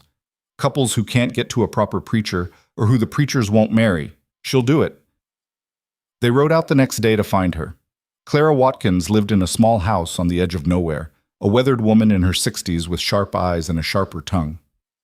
"You two getting married?" she asked, looking them over. "Yes, ma'am," Cade said. "You love each other?" "Yes," Eliza said. "You understand this is for life? No walking away when it gets hard?" They both nodded. Clara studied them for a long moment. "All right, I'll do it." "When?" "As soon as possible," Eliza said. "Tomorrow, then. Bring witnesses. I'll handle the rest." They rode back to Red Hollow and spread the word. Tomorrow at sunset at Clara Watkins' place. Everyone who wanted to come was welcome. And to Eliza's surprise, people came. Not everyone. The mayor didn't show. Neither did the preacher or Thomas and his circle. But Mrs. Henderson came, along with the seamstress, the baker, and his wife, the blacksmith, Hutchins, and a dozen others. They rode out to Clara's place in a caravan of wagons, bringing food and flowers and goodwill. Eliza wore the dress the seamstress had made, simple white cotton with lace at the collar. Nothing fancy but beautiful in its plainness. Cade wore a clean shirt and pants, his hair tied back, his face freshly shaved. They stood in Clara's yard as the sun set, painting the sky in shades of red and gold. Clara stood between them, a worn Bible in her hands. "We're here to witness the union of Eliza Wren and Cade Ironwolf," she said, her voice carrying across the gathered crowd. "Two people who've faced hardship, who've been knocked down and got back up, who've chosen each other despite everything the world threw at them." She looked at Cade. "Do you take this woman as your wife? To stand by her, work beside her, and build a life together for as long as you both live?" "I do," Cade said, his voice steady. "And do you," Clara turned to Eliza, "take this man as your husband? To stand by him, work beside him, and build a life together for as long as you both live?" "I do," Eliza said, her throat tight. "Then, by the power vested in me by common sense and human decency, I pronounce you married. Kiss her, boy." Cade kissed her as the sun dropped below the horizon, and the gathered crowd cheered. It wasn't a church wedding. It wouldn't be recognized by the territorial government or any official body, but it was real in every way that mattered. They were husband and wife. The celebration that followed was small but joyful. People brought out food and drink, someone produced a fiddle, and they danced in Clara's yard under the stars. Eliza danced with Cade, then with the blacksmith, then with Mrs. Henderson, her face hurting from smiling so much. "You did it," Mrs. Henderson said, spinning her around. "You made it work. We're not done yet. There's still so much to do." "There always will be. But you've got a foundation now, a partner, a community. That's more than most people start with." Eliza looked across the yard at Cade, who was talking with the blacksmith, his face more relaxed than she'd ever seen it. "Yeah, I guess it is." They rode home late that night, just the two of them, the wagon creaking under their weight. The cabin appeared in the moonlight, solid and real, waiting for them. "Mrs. Ironwolf," Cade said, helping her down from the wagon.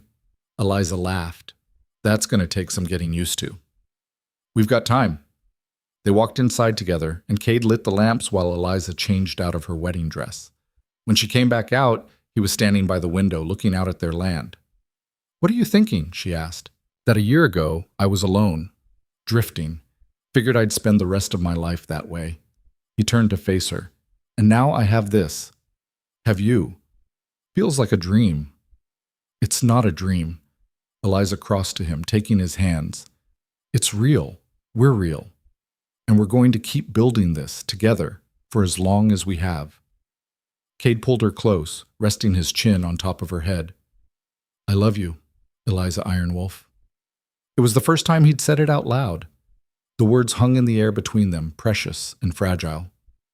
"I love you too," she whispered back. They stood there in the lamplight, holding each other, while outside the wind moved through the wheat and the stars wheeled overhead. Tomorrow they'd wake up and work. They'd face whatever challenges came next. But tonight, they were just two people who'd found each other in the wilderness and decided to stay. And that was everything. Winter came early that year, sweeping across the plains with a fury that tested everything they'd built. The first snow fell in late November, blanketing the harvested fields in white. Eliza stood at the window watching it come down, Cade's arm around her shoulders, and felt something settle in her chest. They were ready. The cabin was solid, the stores were full, and they had each other. The town, however, was less prepared for what came next. 3 days after the first snow, Mrs. Henderson arrived at their door looking grim. She climbed down from her wagon with difficulty, her breath misting in the cold air. "Come in," Eliza said immediately, pulling her inside. "What's wrong?" Mrs. Henderson warmed her hands by the fire. "Thomas Brennan left town." Cade looked up from where he was oiling his tools. "Left? Where'd he go?" "Nobody knows. Just packed up and rode out 2 nights ago. Didn't tell his father. Didn't tell anyone." She shook her head. "The mayor's beside himself. Thinks Thomas went east, maybe to try his luck in one of the bigger cities. Eliza exchanged a glance with Cade. Good riddance. That's what most people are saying, but here's the thing. Before he left, Thomas sold his share of his father's ranch, took the money, and ran. The mayor's talking about disinheriting him, cutting him off completely. Can't say I blame him, Cade said quietly. Mrs. Henderson accepted the coffee Eliza offered. There's more. With Thomas gone, the mayor's lost his edge. People are starting to question his decisions, his leadership. There's talk of a new election come spring. Who would run against him? That's why I'm here. Mrs. Henderson looked at Eliza. Some of us think you should. Eliza nearly dropped her cup. What? Not for mayor. You're too young, and frankly, the town's not ready for that. But there are other positions. Town council, for instance. We need voices that represent people like you, people who've struggled and survived, people who understand what it's like to be on the outside. I'm not a politician. Neither were most of the men currently running things, and look how that's turned out. Mrs. Henderson's voice was firm. You've proven you can build something from nothing. You've stood up to the most powerful family in town and won. People respect that. Eliza looked at Cade, who shrugged. It's your choice. But she's right. You'd be good at it. I don't know the first thing about running a town. You know about fairness, about fighting for what's right, about not backing down when things get hard. Mrs. Henderson set down her cup. That's more than most of them know. Think about it. We don't need an answer today. After she left, Eliza stood at the window again, watching the snow fall. You thinking about it? Cade asked, coming to stand beside her. I don't want power. I never wanted that. There's a difference between wanting power and wanting to make things better. Is there? I think so. Cade turned her to face him. You've spent your whole life being told what you couldn't do, who you couldn't be. Maybe it's time you had a say in how things are run. Eliza touched the bracelet on her wrist, thinking. A year ago, she'd been nobody. The girl who washed other people's clothes, who everyone pitied and dismissed. Now people were asking her to help lead the town. I'll think about it, she said finally, but thinking about it wasn't the same as having time to decide. Because 2 weeks later, the real test of who she'd become arrived on her doorstep. The blizzard hit without warning, a wall of white that turned day into night. Eliza and Cade were inside when they heard the pounding on the door, frantic, desperate. Cade opened it to find a man half frozen, snow-caked in his beard, his face blue with cold. Please, the man gasped. My family, wagon broke down, half-mile back. They didn't hesitate. Cade grabbed his coat and rope. How many? 5. Wife, 3 kids, and my mother. We'll get them. Cade looked at Eliza. Get blankets ready, warm water, whatever food we have. He disappeared into the storm with the man, the wind swallowing them immediately. Eliza's heart hammered as she prepared everything. Blankets by the fire, water heating, bread and soup ready. She paced, watching the window, seeing nothing but white. 20 minutes felt like hours. When the door finally burst open, Cade came through first, carrying a small child bundled in his coat. Behind him came the frozen man supporting an older woman, then a woman with 2 more children clinging to her skirts. They were all shaking violently, their lips blue, their eyes glazed with cold. Eliza sprang into action. She wrapped the children in blankets, sat them by the fire, forced warm water between their lips in small sips. The mother was hypothermic, barely conscious. Cade stripped off her wet clothes while Eliza got dry ones, working quickly to warm her core. The grandmother was in the worst shape. Her breathing was shallow, her skin gray. She's not going to make it, the man said hoarsely. We've been out there for hours. She told us to leave her, to save the children. We're not letting anyone die, Eliza said firmly. She looked at Cade. Get more blankets. We need to warm her up slowly. They worked through the night. Eliza forced warm liquid down the old woman's throat, rubbed her extremities to get circulation going, kept her as close to the fire as was safe. Cade took care of the children, feeding them, telling them stories to keep them calm. The man, his name was Samuel Porter, watched with tears streaming down his face. You don't know us, he kept saying. You don't owe us anything. Doesn't matter, Eliza said, not looking up from her work. You needed help. We're giving it. By dawn, the grandmother's color had improved. Her breathing steadied. The children had fallen asleep in a pile of blankets, their mother with them. Samuel sat by the fire, exhausted and grateful. "We were heading west," he said quietly. "Heard there was cheap land, opportunity. Didn't expect the weather to turn so fast." "It's the plains," Cade said. "Weather turns on a dime out here." "If you hadn't helped us," Samuel's voice broke. "My mother, my kids." "But we did help." Eliza handed him coffee. "And tomorrow when the storm breaks, we'll help fix your wagon. Get you back on your way." Samuel stared at her. "Why?" "Because that's what people do. Or what they should do, anyway." The storm lasted 3 days. The Porter family stayed in the cabin, cramped but warm. Eliza and Cade shared their food, their space, their fire. The children recovered quickly, their resilience remarkable. By the second day, they were playing, laughing, driving their parents to distraction. The grandmother, her name was Martha, pulled Eliza aside on the third day. "You're a good woman," Martha said. "Both of you. This world needs more people like you. We're just doing what's right." "That's rarer than you think." Martha squeezed her hand. "You've given my family a second chance. I won't forget that." When the storm finally cleared, Cade and Samuel went out to find the wagon. It was buried in snow, one wheel broken, but fixable. They dug it out, replaced the wheel with a spare, and got it rolling again. The Porter family left with promises to return, to tell others about the kindness they'd found. Eliza watched them go, their wagon disappearing into the white landscape, and felt something shift inside her.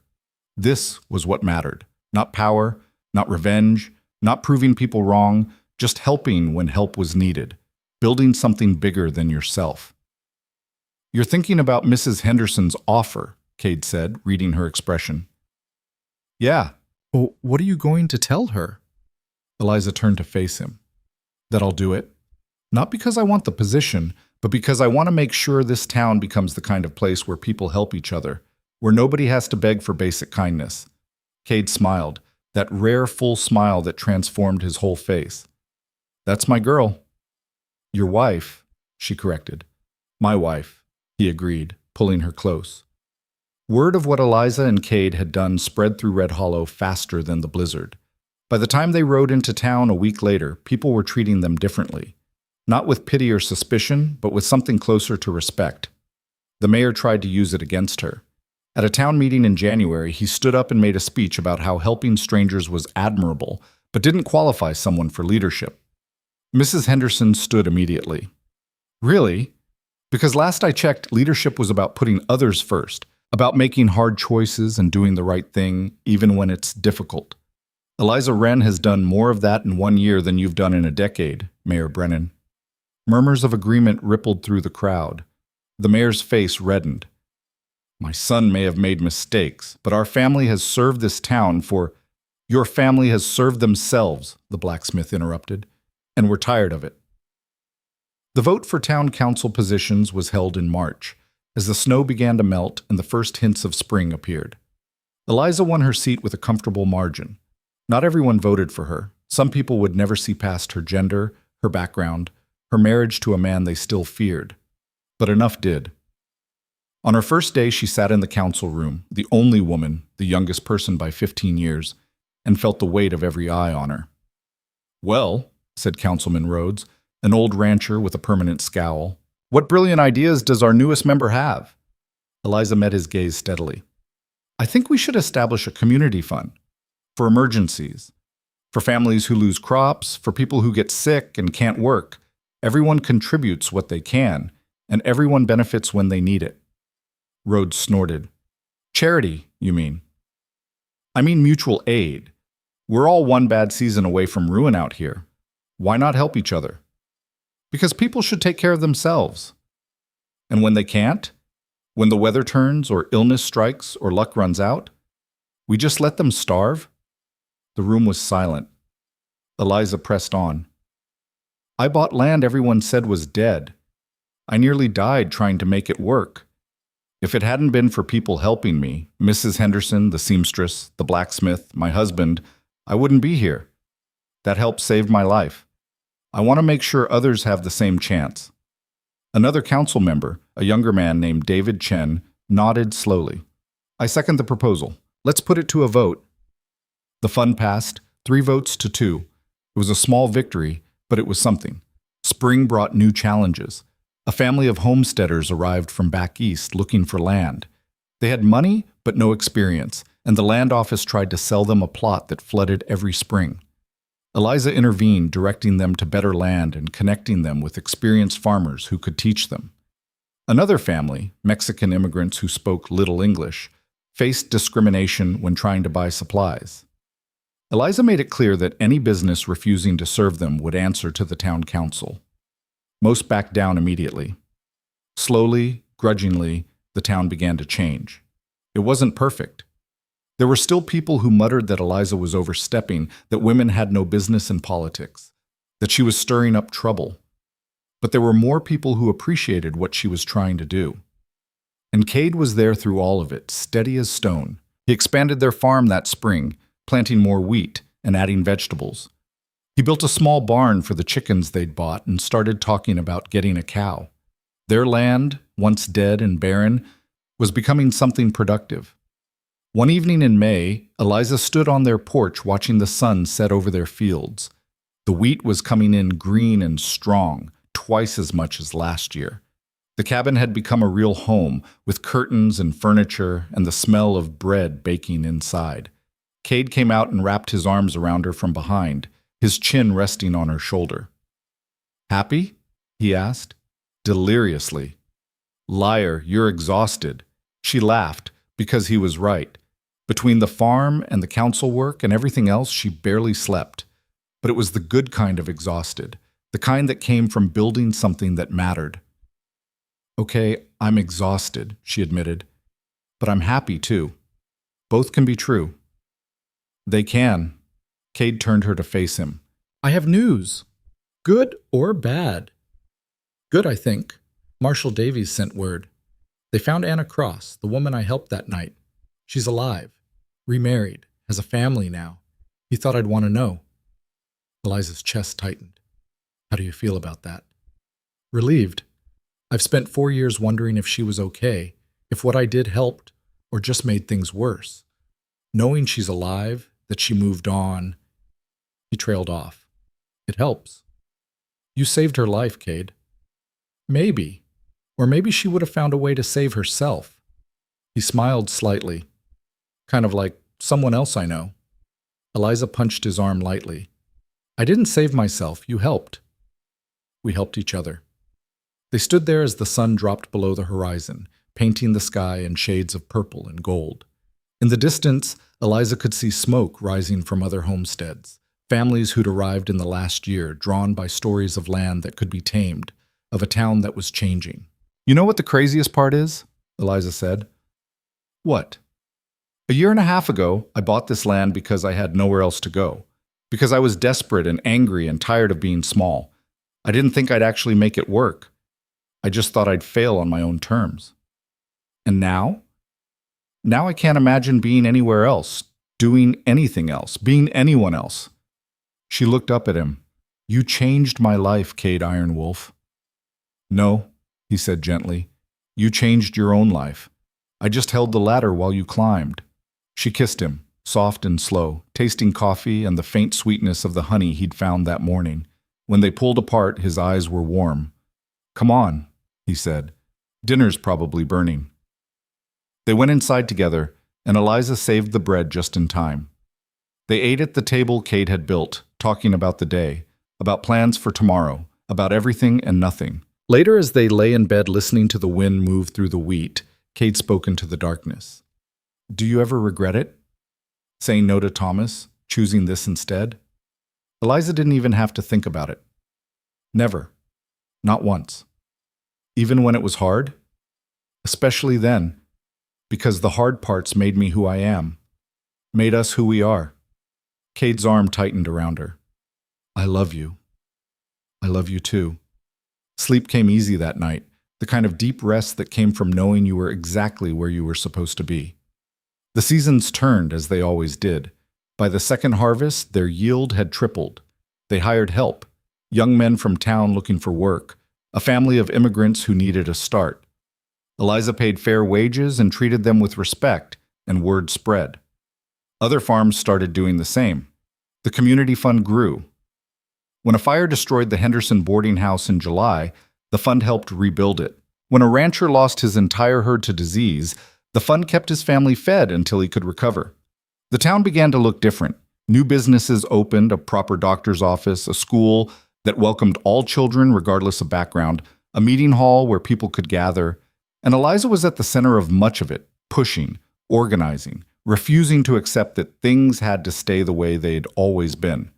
Not everyone liked it. Mayor Brennan fought her at every turn, but his influence was waning. In the fall elections, he lost his seat to a younger man who ran on a platform of progress and inclusion.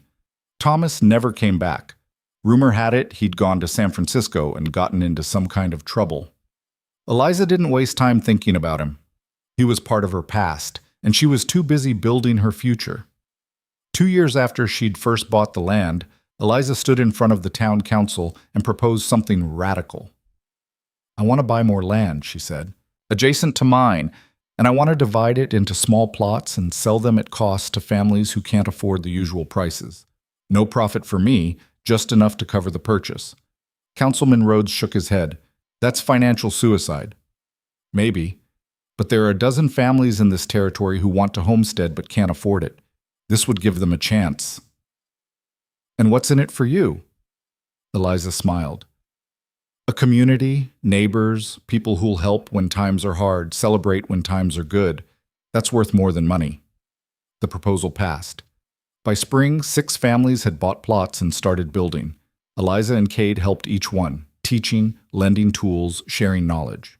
Their little corner of Red Hollow became known as Wren's Ridge, a cluster of small farms where people helped each other and nobody was turned away.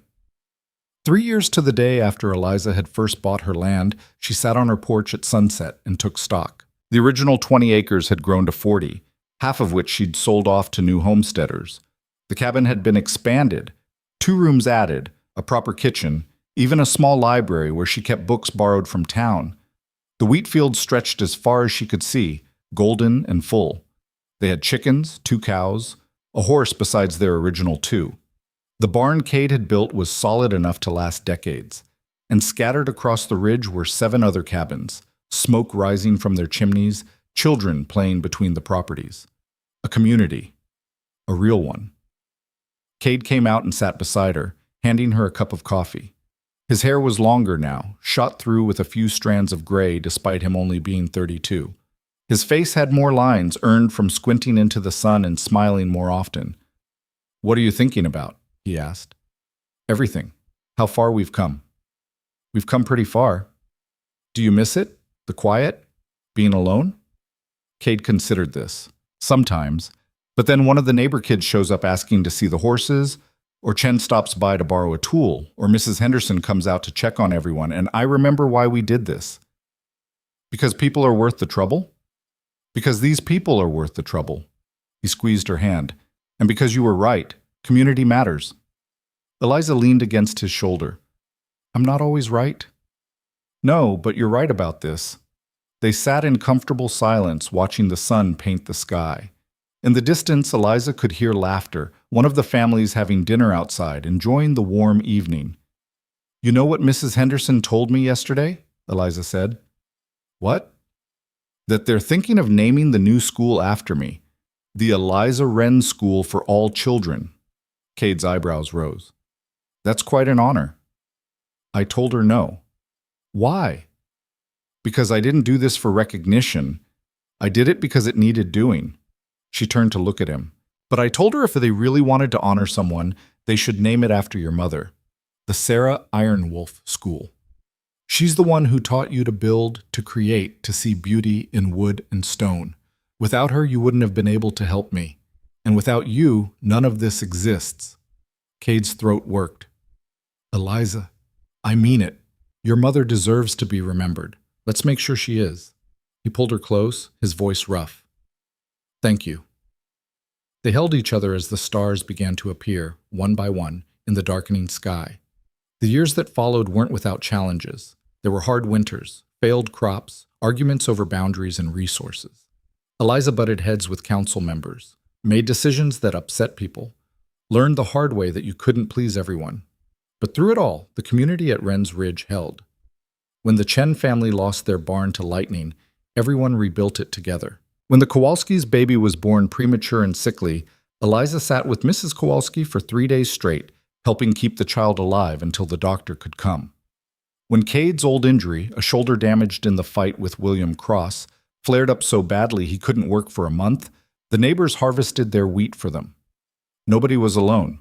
Nobody had to face their struggles in isolation. And slowly, painfully, Red Hollow itself began to change. The new mayor implemented policies Eliza had pioneered: mutual aid funds, fair wage requirements, protections for immigrants and minorities. The school welcomed everyone. The church, after Reverend Paulson retired, got a new preacher who believed in inclusion over judgment. It wasn't perfect. Old prejudices died hard. But it was better. 5 years after their wedding, Eliza found out she was pregnant. She told Cade at sunset, on their porch, the same place where so many important moments had happened. He stared at her, then at her stomach, then back at her face. "You're sure?" "I'm sure. Dr. Chen confirmed it yesterday." Cade sat down heavily. "We're having a baby." "We're having a baby." For a long moment he just stared out at their land, his face unreadable. Then tears started sliding down his cheeks, silent and steady. Eliza knelt in front of him. "Cade, are you okay?" His voice broke. "I never thought I'd have this. A family, a home, a child." He looked at her, his eyes red. "I spent so long alone, convinced I didn't deserve anything good. And now you have everything," Eliza finished gently. "And you deserve all of it." He pulled her into his lap, holding her like she was made of glass. "I'm going to be a father. You're going to be a wonderful father. What if I'm not? What if I'm like mine, blaming and angry, and you won't be? You're nothing like him." Eliza cupped his face. "You're kind, patient. You build things instead of tearing them down. Our child is going to be so lucky to have you." Cade kissed her forehead, her cheeks, her lips. "I love you. Both of you. We love you too." The baby, a girl they named Sarah, after Cade's sister, was born in early spring. She came into the world screaming, red-faced and furious, with a full head of dark hair and her father's pale eyes. Cade held her with shaking hands, this tiny human they'd created, and wept openly. "Hello, little one," he whispered. "I'm your father, and I promise, I'll never let you feel alone, never let you doubt that you're loved." Eliza watched from the bed, exhausted and sore and deliriously happy. Mrs. Henderson was there, having helped deliver the baby, along with 3 other women from the ridge. "She's perfect," Mrs. Henderson said. "She's ours," Eliza replied. Sarah grew up surrounded by community. She took her first steps in the Chen family's garden, said her first words to Mrs. Kowalski, learned to ride on the Johnsons' gentle mare. Every family on the ridge considered her partly theirs, and she thrived under all that attention and love. By the time Sarah was 3, 2 more children had been born on the ridge, with another on the way. The school, the Sarah Ironwolf School, had opened with 15 students. The town had grown to nearly 200 residents, drawn by stories of opportunity and inclusion. And Eliza, now in her late 20s, had become one of the most respected voices in the territory. She'd been offered positions in the territorial government, chances to move to bigger towns with more influence. She'd turned them all down, because everything she needed was right here. On a warm evening in June, 7 years after she'd first bought the land, Eliza stood on her porch and watched the sunset. Sarah was playing in the yard with the Chen twins, their laughter bright and clear. Cade was in the barn, finishing up the day's work. The wheat fields were gold and full, ready for harvest. The cabin had been expanded again. 3 bedrooms now, a real parlor, a workshop where Cade carved beautiful things from wood. And scattered across the ridge were 15 cabins, homes to families from all over. Immigrants, freed slaves, young couples starting fresh, elderly folks looking for community in their final years. All of them had found something here. All of them had built something that mattered. Mrs. Henderson rode up on her old mare, moving slower now but still sharp as ever. She dismounted with a grunt. "Getting too old for this," she muttered. You'll never be too old, Eliza said, helping her onto the porch. Flatterer. Mrs. Henderson accepted a glass of water. I came to tell you something. The territorial governor is coming through next month, wants to see what we've built here. Why? Because word spread about Wren's Ridge, about what you and Cade started. Other towns want to do the same thing, create communities based on mutual aid instead of competition. You've started something bigger than you realize. Eliza absorbed this. I just wanted to survive. And you did. Then you decided surviving wasn't enough. You wanted to thrive, and you wanted everyone else to thrive with you. Mrs. Henderson smiled. That's leadership, girl, the real kind, not the kind that comes from money or position. I'm not special. Anyone could have done this. But they didn't. You did. The older woman squeezed her hand. Be proud of that. After Mrs. Henderson left, Eliza sat on the porch steps and thought about everything that had led to this moment. The mockery in town, the seeds scattered in the dirt, Cade appearing like an answer she hadn't known to ask for, the brutal work, the failures, the small victories. Every moment had led here. Cade came out of the barn with Sarah on his shoulders. She was chattering about something, her small hands gripping his hair, completely unafraid. Mama, she called out, Papa says we can have strawberries after dinner. Did he now? I may have promised that, Cade admitted, setting Sarah down. She ran off to play with the other children, her voice joining theirs in the warm evening air. Cade sat beside Eliza on the steps. You're thinking hard. Just remembering. Good memories or bad? Both. But more good than bad now. He took her hand, his thumb brushing over the bracelet she still wore every day. Any regrets? Eliza looked out at everything they'd built, the land, the community, the life they'd created from nothing but stubbornness and hope and love. Not a single one, she said, and she meant it. They sat there as the sun set, their daughter playing in the yard, their neighbor's smoke rising into the sky, the wheat moving in the breeze like water.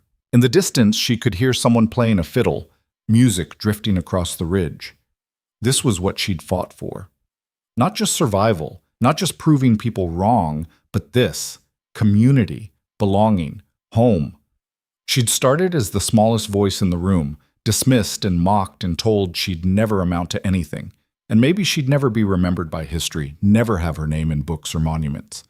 But she'd changed her corner of the world, made it better, made it kinder, and that was enough, more than enough. As the stars began to appear, Eliza leaned against Cade's shoulder and smiled.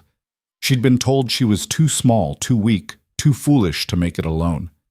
They'd been wrong. She wasn't alone anymore. She'd never be alone again. And the land they'd said was dead? It was alive with wheat and laughter and hope. It was home,